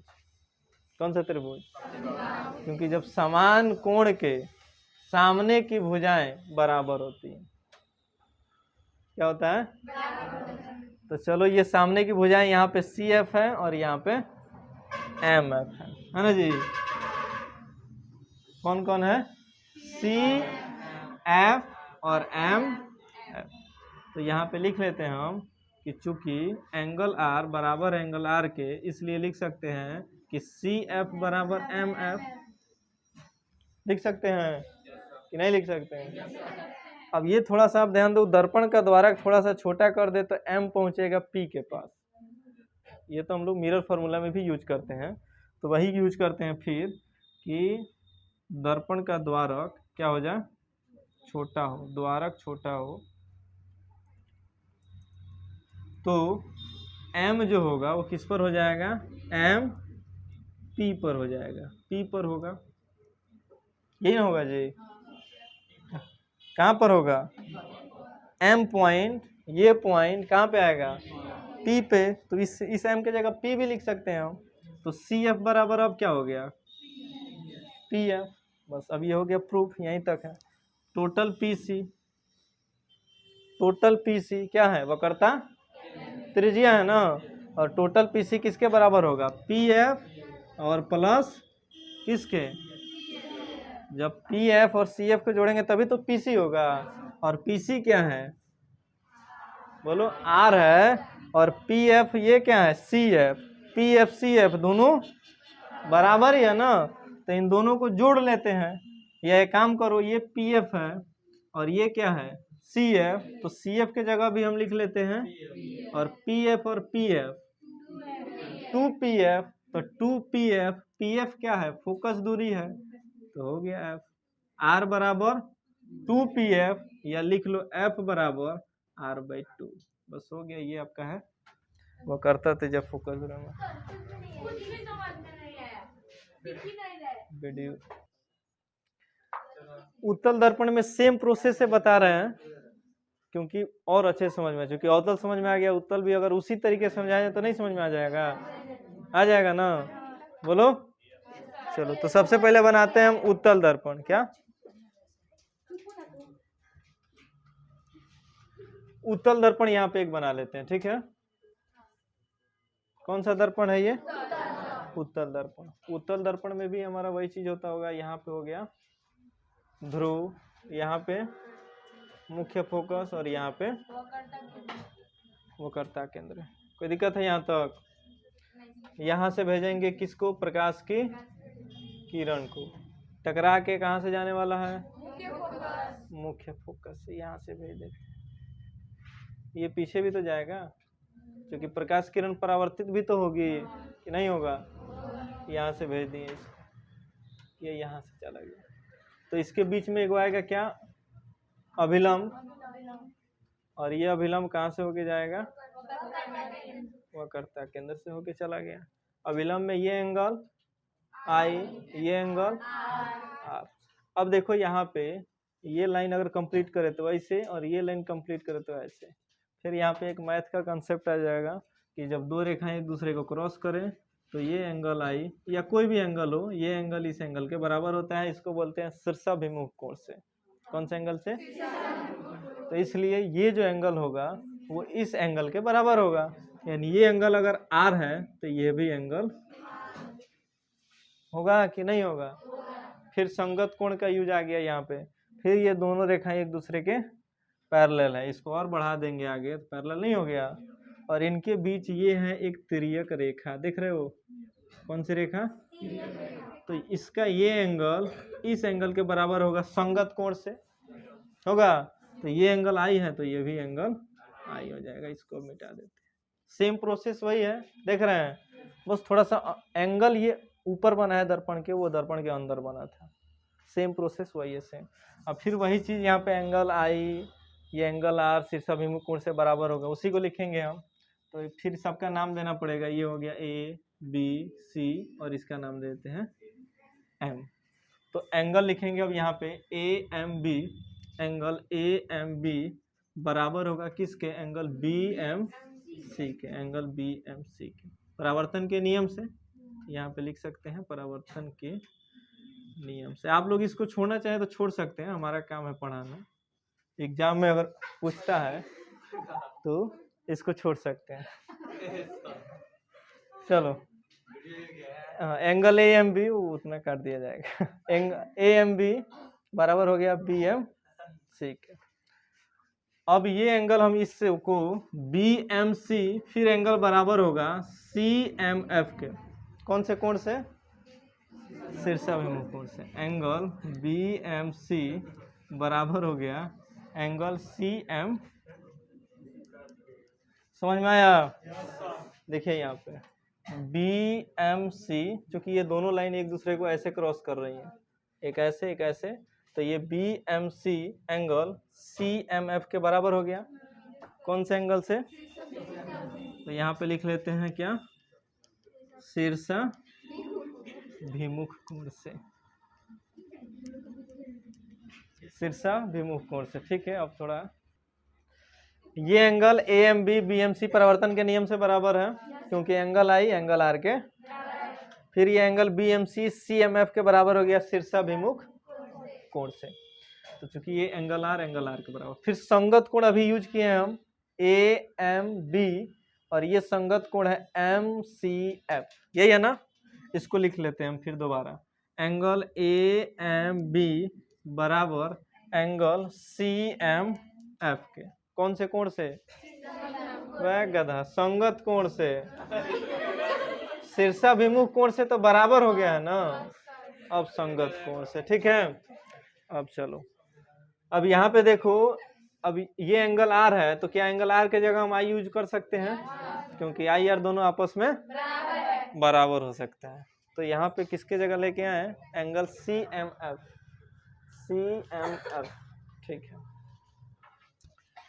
या डायरेक्ट अब ट्रेंगल लगाते हैं, छोड़ो उसको। लिखते हैं ट्रेंगल। कौन से ट्रेंगल में? सी एम एफ में। और आर के जगह अब लिख लेते हैं हम आई। आर के जगह आई क्यों आया आपको पता है? क्योंकि एंगल आई और आर आपस में बराबर है। ये उसको एक लाइन यूज कर लेना जी।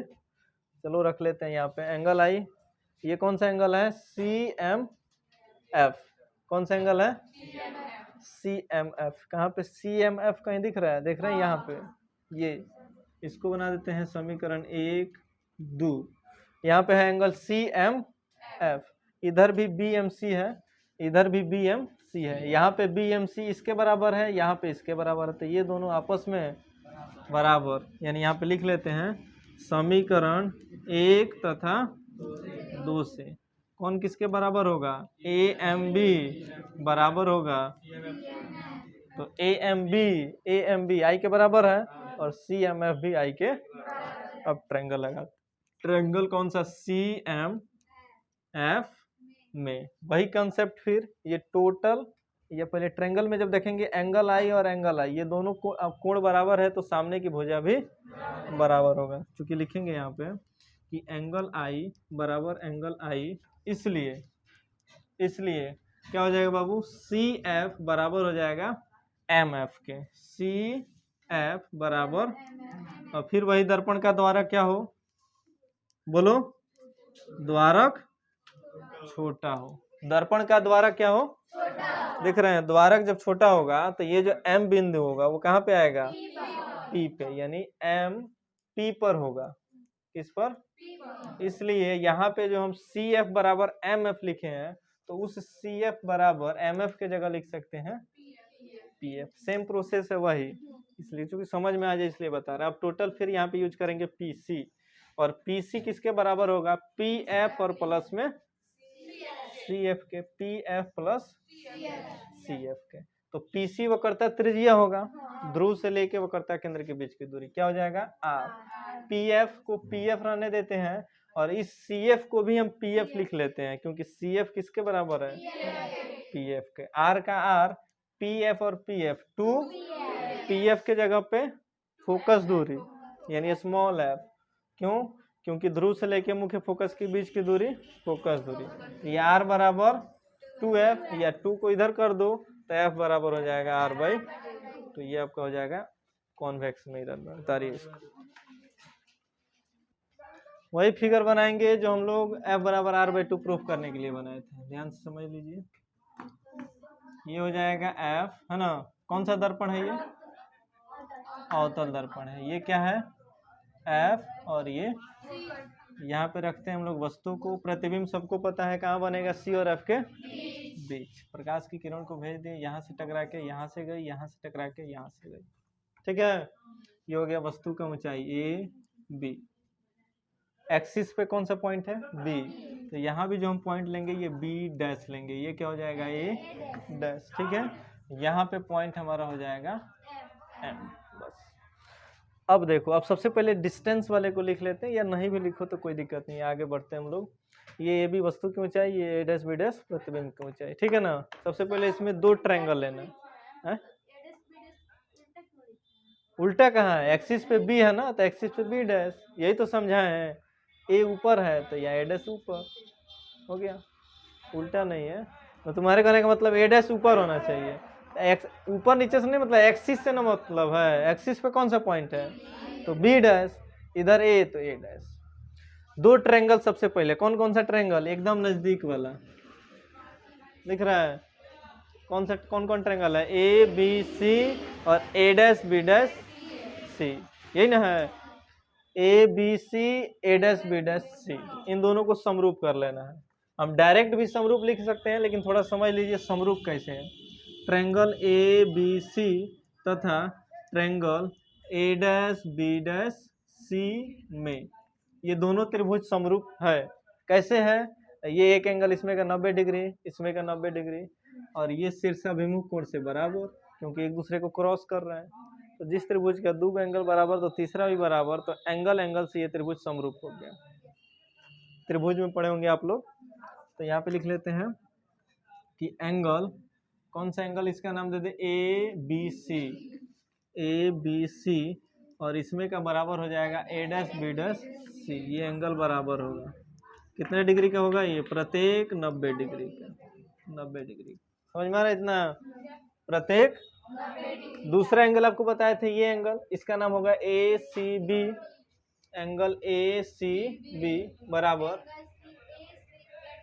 A' C B dash, A dash C B dash. शीर्षा कोण से, जब त्रिभुज के दो एंगल बराबर तो तीसरा भी बराबर, यानी इसको लिख सकते हैं हम एंगल, एंगल से ये दोनों त्रिभुज क्या होगा, समरूप हो गए। समरूपता का सिंबल आपको पता है, ट्रायंगल ए बी सी, ऐसे सांप के जैसा, ये हो जाएगा triangle A dash B dash C. Angle, angle से ये दोनों त्रिभुज समरूप, एंगल एंगल से समरूप हो गए तो इनके संगत भुजाओं का अनुपात बराबर होता है। संगत भुजा मतलब साथ वाला भुजा, ठीक है ना, संगत भुजाओं का अनुपात बराबर होगा। अब कौन कौन सा संगत भुजा लेंगे, क्योंकि इस त्रिभुज में तो 3 गो भुजा है, हम लोग लेंगे 2 ही भुजा, और वैसी 2 भुजाएं जिसको हम डिस्टेंस के रूप में लिख सकें। जैसे इसको ए बी है तो ए बी ले लेते हैं, क्योंकि ए बी का डिस्टेंस हो जाएगा वस्तु की ऊंचाई, एच ओ लिख सकते हैं, और इधर क्या हो जाएगा, क्योंकि वो प्रतिबिंब की ऊंचाई है, यहाँ पे ए डैश बी डैश। इधर हम क्या लेते हैं अब, बी सी नीचे वाला बेस, और इधर लेते हैं बी डैश सी, इधर ले लेते हैं बी डैश। समीकरण, दूसरा ट्रायंगल को समरूप नहीं करेंगे, डायरेक्ट लिख देते हैं समरूप है, ठीक है, क्योंकि फिर यही चीज लिखना पड़ेगा।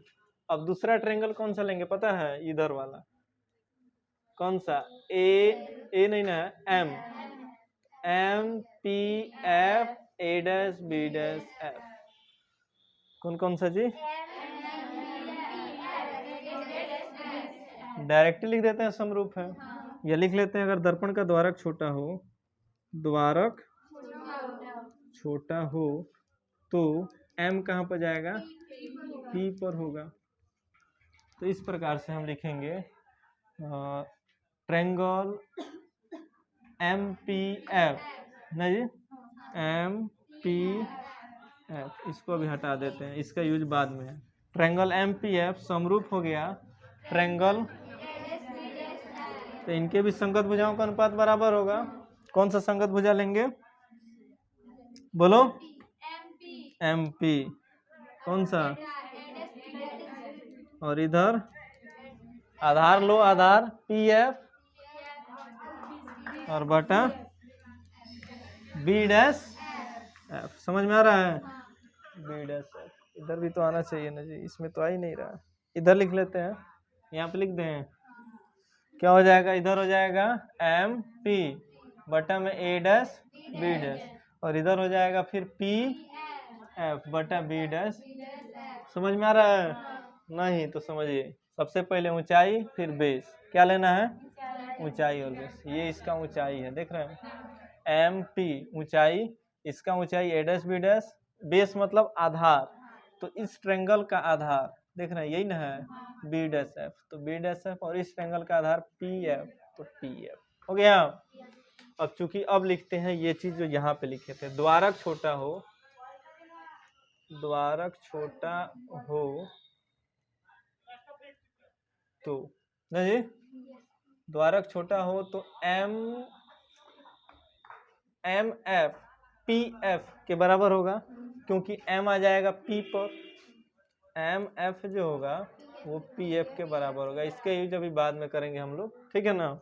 इसको अगर एक स्टेप और आगे बढ़ाएं तो एम पी की जगह हम ए भी लिख सकते हैं, नहीं ना लिख सकते हैं, एकदम लिख सकते हैं यहाँ पे, क्योंकि जितना ए बी है उतना ही क्या होगा, एम पी होगा, ठीक है। तो यहाँ पे लिख लेते हैं हम फिर ए बी बटा ए डैश बी डैश, क्या लिखेंगे, ए बी बटा ए डैश बी डैश, और बटा में ये पी एफ बटा बी डैश एफ, वैसे ही उतार लेंगे, कोई दिक्कत यहाँ तक। समीकरण एक इधर तो बना दिए हैं, ये 2 और ये 3। अब देखो समीकरण 3 और 1 में देखो क्या सिमिलर दिख रहा है तुमको, ए बी बटा ए डैश बी डैश उधर भी LHS में है, इधर भी LHS में है, तो दोनों का LHS बराबर तो RHS भी बराबर। तो यहाँ लिख देते हैं समीकरण 1 तथा 2 से क्या बराबर हो जाएगा, बी सी बटा बी डैश सी बराबर, इधर बराबर होगा पी एफ बटा, अब डिस्टेंस में इसको कन्वर्ट करेंगे दूरियां में,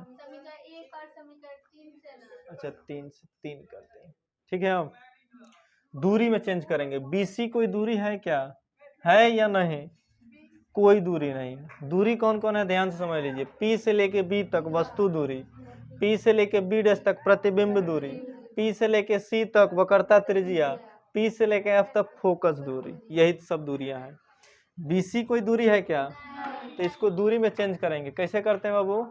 तो पहले लिखते हैं इसको PB पूरा, क्योंकि PB एक दूरी है, वो है वस्तु दूरी, और माइनस कर लेते हैं टोटल PB में से, इसको हटा लेते हैं तो फिर हमारा क्या आ जाएगा। और यही सबसे इम्पोर्टेंट चीज है समझना, यहाँ पे ये समझ गए तो सब खत्म। BC को हम दूरी के रूप में चेंज करने के लिए सबसे पहले PB लिख लिए, क्योंकि PB वस्तु दूरी है, तो उसके जगह पे हम PB के जगह पे बाद में U लिख लेंगे।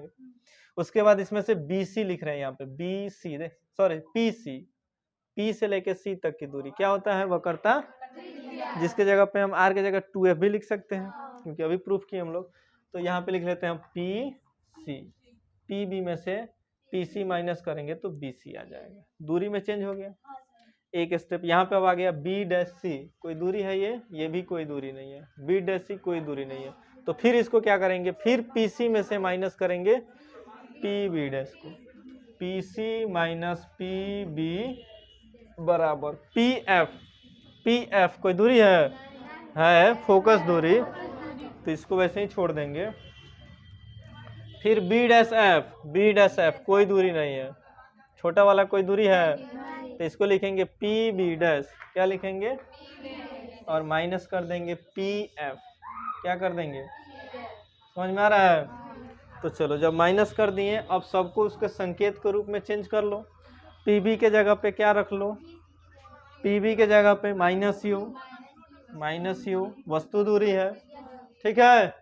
इधर PC के जगह पे वक्रता त्रिज्या, माइनस है तो माइनस ही रहने दो, ये वाला माइनस तो है, ये है माइनस प्लस में भी यहाँ पे ध्यान देना है। और वक्रता त्रिज्या के जगह हम 2F डायरेक्ट रख लेते हैं, क्या रखते हैं, माइनस में कि प्लस में, तो माइनस में 2F बटा, ये है PC वक्रता त्रिज्या, इसके जगह पे भी माइनस 2F, फिर यहाँ पे माइनस है तो माइनस PB डैश, क्या है बाबू, प्रतिबिंब दूरी यानी माइनस V बराबर PF के जगह पे माइनस F बटा, फिर PB डैश, P ध्रुव से लेके यहाँ पे प्रतिबिंब बन रहा है, यहाँ तक की दूरी प्रतिबिंब दूरी किससे सूचित करते हैं, प्रतिबिंब दूरी को किससे सूचित करते हैं, V से, तो प्लस में कि माइनस में, माइनस में माइनस V, फिर बीच में माइनस है तो माइनस, फिर PF यानी P से लेके F तक की दूरी फोकस दूरी, यानी यहाँ पे हो जाएगा माइनस, आ रहा समझ में। अब बस माइनस प्लस गुणा करो, माइनस U का minus U, minus minus plus 2F, minus 2F का माइनस 2F, फिर माइनस माइनस प्लस V बराबर माइनस F बटा minus V minus minus plus F। अब क्या करेंगे, क्रॉस मल्टीप्लाई, क्या करेंगे, थोड़ा सा यहाँ पे मैथ का कैलकुलेशन है। क्रॉस मल्टीप्लाई करने के लिए अब V में पहले इन दोनों से गुणा करेंगे, फिर F से इन दोनों से गुणा करेंगे, और ये तो इधर केवल F है तो इधर कर लेंगे, करें गुणा, करते हैं। देखो माइनस V में माइनस U से गुणा होगा UV, माइनस माइनस V में इधर 2F से गुणा होगा तो माइनस 2VF हो गया। अब F से करते हैं, F में U से गुणा होगा तो माइनस UF, और F में 2F से गुणा हो गया तो 2F स्क्वायर प्लस में क्या होगा, 2F, समझ में आ रहा है, चलो बराबर। अब F में इधर करते हैं, माइनस F में माइनस 2F से 2F स्क्वायर, और फिर माइनस F में V से माइनस V हुआ भाई। चलो काट लेते हैं, 2F स्क्वायर से 2F स्क्वायर कट गया, तो आ ही नहीं रहा है यार, यहाँ तक ठीक है। 2F स्क्वायर से 2F स्क्वायर क्या हुआ, कैंसिल हो गया, क्या बच गया, यहाँ पे UV, यहाँ पे UF, और यहाँ पे VF। तो एक साइड हमको VF चाहिए ना, एक तरफ हमको क्या चाहिए, F चाहिए, F बराबर 1/F बराबर 1/V प्लस 1/, क्या करें इसको बताइए। एक काम करो, इधर का तब तक लिखना है तो लिख लो, लिख लो तो मिटा देते हैं, ठीक है। यहाँ पे 2F स्क्वायर से क्या हुआ, 2F स्क्वायर कट गया, क्यों? तो दोनों तरफ प्लस में है, अगर इसको आधा इधर कर लोगे तो माइनस में हो गया। चलो इधर हो गया हमारा यू भी, यही ना होगा जी? कुछ मिस्टेक नहीं हो रहा? यू भी इधर बच गया -2v(f), -2v(f), ठीक है सब सही है। यू भी -2v(f), फिर क्या है -u(f), उधर क्या है इधर आ गया तो बराबर 0। यू भी का 2v(f) और एगो v(f), ये माइनस में प्लस में जुटेगा या घटेगा? घट जाएगा, दो गो में से वो घट गया, माइनस में और माइनस में बराबर 0। अब करो क्या करेंगे, जितना माइनस वाला है दोनों को उधर कर लेते हैं, इधर हो गया v(f) प्लस में, इधर हो गया u(f) प्लस में। अब क्या कर देंगे, प्रत्येक पद में u(v(f) से भाग देने को, गुणा भाग, तो भाग देते हैं u(v(f), u(v(f) और u(v(f), u(f) से u(f), v(f) से और u(v) से, इधर बच गया 1/, इधर बच गया 1/, इधर 1/, आ गया आपका दर्पण सूत्र, हो गया। वस्तु हो गया हमारा ए बी, प्रकाश किरण गया, कहाँ से जाएगा? मुख्य फोकस से चला गया। दूसरी प्रकाश की किरण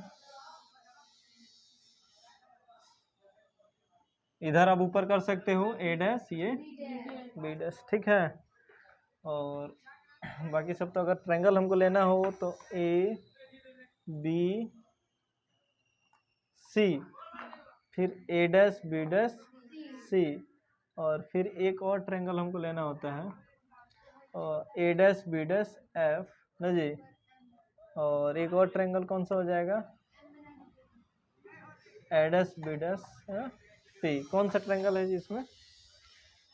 ए डैश बी डैश पी। अच्छा, एक ट्रायंगल यहाँ से भेज दिया है,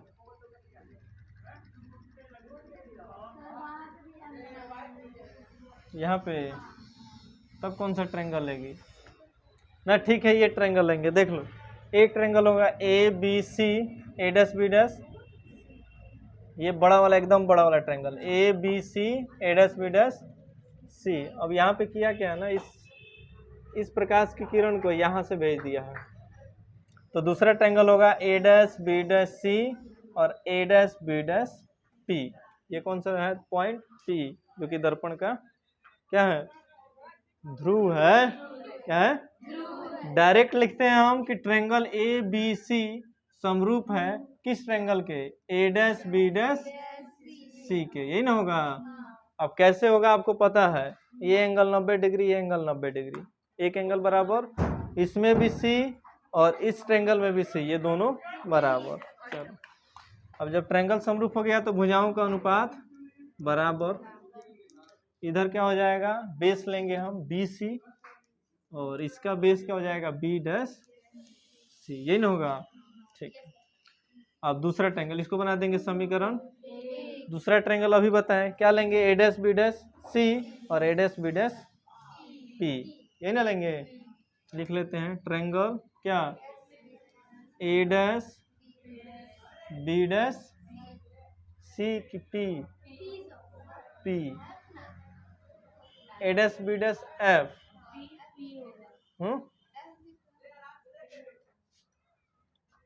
ए डैश बी डैश एफ समरूप हो जाएगा triangle A dash B dash C के, ऐसे ही ना। तो इस हिसाब से कहाँ पे, ए डैश बी डैश पी, नहीं कुछ मिस्टेक हो रहा है इसमें, चलो समझ लो। इसको हटा के डायरेक्ट कहाँ से भेजते हैं, ध्रुव से, ऐसे नहीं भेजे हैं, ये चला गया। अब कौन सा ट्रायंगल लेंगे बताओ तो, इधर ये भी लाइन है, ये भी लाइन भी है, ए बी पी और ए डैश बी डैश, ठीक, ए बी पी और A dash B dash P दोनों समरूप है, तो इनके संगत भुजाओं का अनुपात भी बराबर हो जाएगा। ए डैश बी डैश और बटा में बेस लेंगे तो ये हो जाएगा बी पी, और नीचे का बेस लेंगे तो ये हो जाएगा बी डैश पी, समीकरण 2। दोनों में आप देखिए क्या चीज बराबर है, LHS RHS भी बराबर हो जाएगा 1 और 2 से। तो यहाँ पे लिखेंगे हम क्या, BC है जी, BC बटा में B' C बराबर इधर हो जाएगा क्या, BP बटा B' यही ना। अब बस डायरेक्ट डिस्टेंस पुटअप करते हैं, इसको थोड़ा आसान कर दिए अब। BC के जगह पे अब देखो BC यहाँ पे है कहाँ पे, यही ना है, पूरा यहाँ से लेके यहाँ तक BC ना जी। तो यहाँ पे अब माइनस नहीं बल्कि प्लस होगा, क्योंकि यहाँ पे BC को, टोटल BC को हम लिखेंगे PB और प्लस में PC। यहाँ पे लिखेंगे PB प्लस PC, क्योंकि यहाँ से यहाँ तक की दूरी वस्तु दूरी और यहाँ से यहाँ की दूरी वक्रता त्रिज्या, बटा में है BC। BC है ना कि B' है, B' C यही ना है। इसको कैसे लिखेंगे जी, B' को कैसे लिखेंगे बताओ तो, B' को कैसे लिखेंगे, कुछ नहीं, पहले PC टोटल और PC में से माइनस कर लेंगे PB', क्या कर लेंगे, टोटल PC में से PB को माइनस कर दिए तो क्या बच गया, B', जो कि यहाँ पे B' है बराबर, इधर है BP तो एकदम आसान है, BP वस्तु दूरी है ना जी, तो BP को BP ही रहने देंगे, और B' ये भी आसान है, बस प्रतिबिंब दूरी है तो इसको भी वैसे ही रहने देंगे। वैल्यू पुटअप करते हैं, PB जो है अभी बताएं आपको वस्तु दूरी है तो -u प्लस PC वक्रता त्रिज्या है तो 2f, फिर बटा में PC वक्रता त्रिज्या 2f, सब प्लस में क्योंकि आपतित की दिशा में मापा जा रहा है, माइनस का माइनस, PB' प्रतिबिंब दूरी हो जाएगा V बराबर, फिर यहाँ पे PB ये भी हो जाएगा -u, B' माइनस प्लस एक बार ध्यान से देख लीजिएगा, गलत हो गया तो सारा गलत, PB' ये भी हो जाएगा हमारा V प्लस में, यही ना होगा, ठीक, क्रॉस मल्टीप्लाई करें अब, V में U से गुणा होगा -UV, V में F से गुणा होगा 2V, U में इससे गुणा होगा -2UF, U में V से गुणा होगा प्लस में UV, ये ना होगा, ठीक है, इधर UV है तो काम करते हैं, चलो UV का UV रहने देते हैं, इस प्लस 2VF को ऐसे ही रहने देते हैं, हाई दोनों को उठा के लेके आते हैं इधर, -2UF प्लस में हो गया और ये प्लस में है तो माइनस में हो गया, तो वो क्या हो जाएगा, माइनस में UV बराबर 0। चलो नहीं जुटेगा, दोनों माइनस में है तो -2UV और फिर प्लस में ये 2VF प्लस में 2UF बराबर, सब में से 2 कॉमन करके हटा सकते हैं, इधर हो जाएगा -UV plus VF plus UF बराबर 0। प्रत्येक पद में UVF से भाग देंगे, भाग देने से पहले UV को उधर कर लीजिए, चूंकि ये माइनस में है तो उधर चला जाएगा, तो इधर बच जाएगा हमारा VF प्लस UF और बराबर में हो जाएगा UV, माइनस में था उधर गया तो प्लस में, प्रत्येक पद में क्या करेंगे, UVF से भाग देंगे, UVF बटा में UV से UV कट गया, UF से ये UF और VF से इधर बचा 1/U प्लस 1/V बराबर 1/, ये आपका हो गया दर्पण सूत्र, नोट कीजिए। चलिए लास्ट टॉपिक है हम लोग का आवर्धन, ठीक है, इसके बाद चैप्टर कंप्लीट हो जाएगा, टेंशन मत लो, नींद तो लग रहा है हम लोग, तुम लोगों को समझ में आ रहा है। इस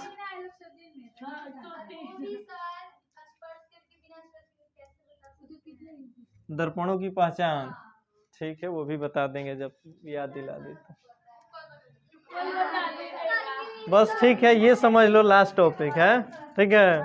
आवर्धन समझाएंगे नहीं, बस बता देते हैं, लिखवाएंगे नहीं। आवर्धन क्या होता है, प्रतिबिंब की ऊंचाई और वस्तु की ऊंचाई को अनुपात को आवर्धन कहते हैं। आवर्धन को m से सूचित किया जाता है, तो m बराबर और बराबर, इसको बोलते हैं प्रतिबिंब दूरी, इसको हाँ, तो प्रतिबिंब दूरी और वस्तु दूरी के अनुपात को भी आवर्धन कहते हैं, और प्रतिबिंब की ऊंचाई और वस्तु की ऊंचाई के अनुपात को भी, ये HI क्या है, प्रतिबिंब की ऊंचाई, और HO ऊंचाई। अब आपको बताए थे कि आवर्धन कभी होता है प्लस, कभी होता है माइनस। किस किस स्थिति में आता है? प्लस कब होगा और माइनस कब होगा बताइए। ना ना ना ना, जब भी, अब ध्यान समझिए, जब भी प्रतिबिंब आभासी बनता है, क्या बनता है? आभासी। तो हमेशा आवर्धन प्लस में होता है। यानी अगर आवर्धन का वैल्यू धनात्मक हो गया तो इसका मतलब प्रतिबिंब आभासी है। क्यों आभासी है ये देखिए, ये क्या है? वास्तविक में हमेशा प्लस में होता है, सबको पता है। तो m का वैल्यू इधर आते हैं अगर, तो नीचे वाला वैल्यू जो होगा वो किस में होगा? h आई क्या है? प्रतिबिंब की, प्रतिबिंब की ऊंचाई। प्रतिबिंब की ऊंचाई प्लस में कब होगा? जब प्रतिबिंब ऊपर बनेगा, एक्सिस से ऊपर बने प्रतिबिंब। जैसे देख लीजिए ये ऊपर बना है, तब ना ये प्लस में होगा। तो प्लस प्लस बराबर, इसका मतलब प्रतिबिंब आभासी है। अब माइनस में अगर आ गया, यानी ये इसका मतलब प्रतिबिंब नीचे बन गया, और प्रतिबिंब जब नीचे बन गया तो माइनस हो गया, तो ये वास्तविक हो गया। तो जब भी प्रतिबिंब धनात्मक है ना, या सॉरी प्रतिबिंब अगर वास्तविक है तो आवर्धन का मान ऋणात्मक, और प्रतिबिंब अगर आभासी है तो आवर्धन का मान प्लस, धनात्मक। एक होता है आवर्धन का मान एक से ज्यादा जी, एक से छोटा, और एक के, ये किस किस स्थिति में होता है पता है? नहीं पता है? अभी कहाँ बताएं? अच्छा बताओ, यहाँ पे समझो। अब आवर्धन का मान यहाँ पे एक से क्या है? तो जब भी आवर्धन का मान एक से ज्यादा हो गया, इसका मतलब क्या हो गया? प्रतिबिंब की ऊंचाई ज्यादा है कि वस्तु की ऊंचाई ज्यादा है? अब इसको यहाँ पे लेके आ जाओ। ये m क्या है? आवर्धन। एक का मान एक से ज्यादा, यानी इसका वैल्यू एक से ज्यादा कब होगा? जब ऊपर वाला ज्यादा होगा। तो यानी ऊपर वाला ज्यादा का मतलब प्रतिबिंब की ऊंचाई ज्यादा। जैसे मान लो ऊपर है हमारा 3, नीचे हो गया 2, तभी ना भाग देंगे तो 1.5 आया। तो इसका मतलब ये 3 प्रतिबिंब की ऊंचाई और 2 वस्तु की ऊंचाई। तो जब भी प्रतिबिंब की ऊंचाई अधिक होगा तब आवर्धन अधिक हो जाएगा। यानी आवर्धन का मान कह रहा है कि एक से अधिक है, और कह रहा है कि प्रतिबिंब की ऊंचाई बताइए, ज्यादा वस्तु से ज्यादा कि वस्तु से कम कि वस्तु के बराबर कि कोई नहीं, बताइए। तो क्या होगा? वस्तु से हमेशा ज्यादा होगा। जब एक का मान, आवर्धन का मान एक से अधिक हो जाए, कम हो जाए तो इसका उल्टा, वस्तु से छोटा, और एक हो जाए तो वस्तु के बराबर। चलिए जाइए।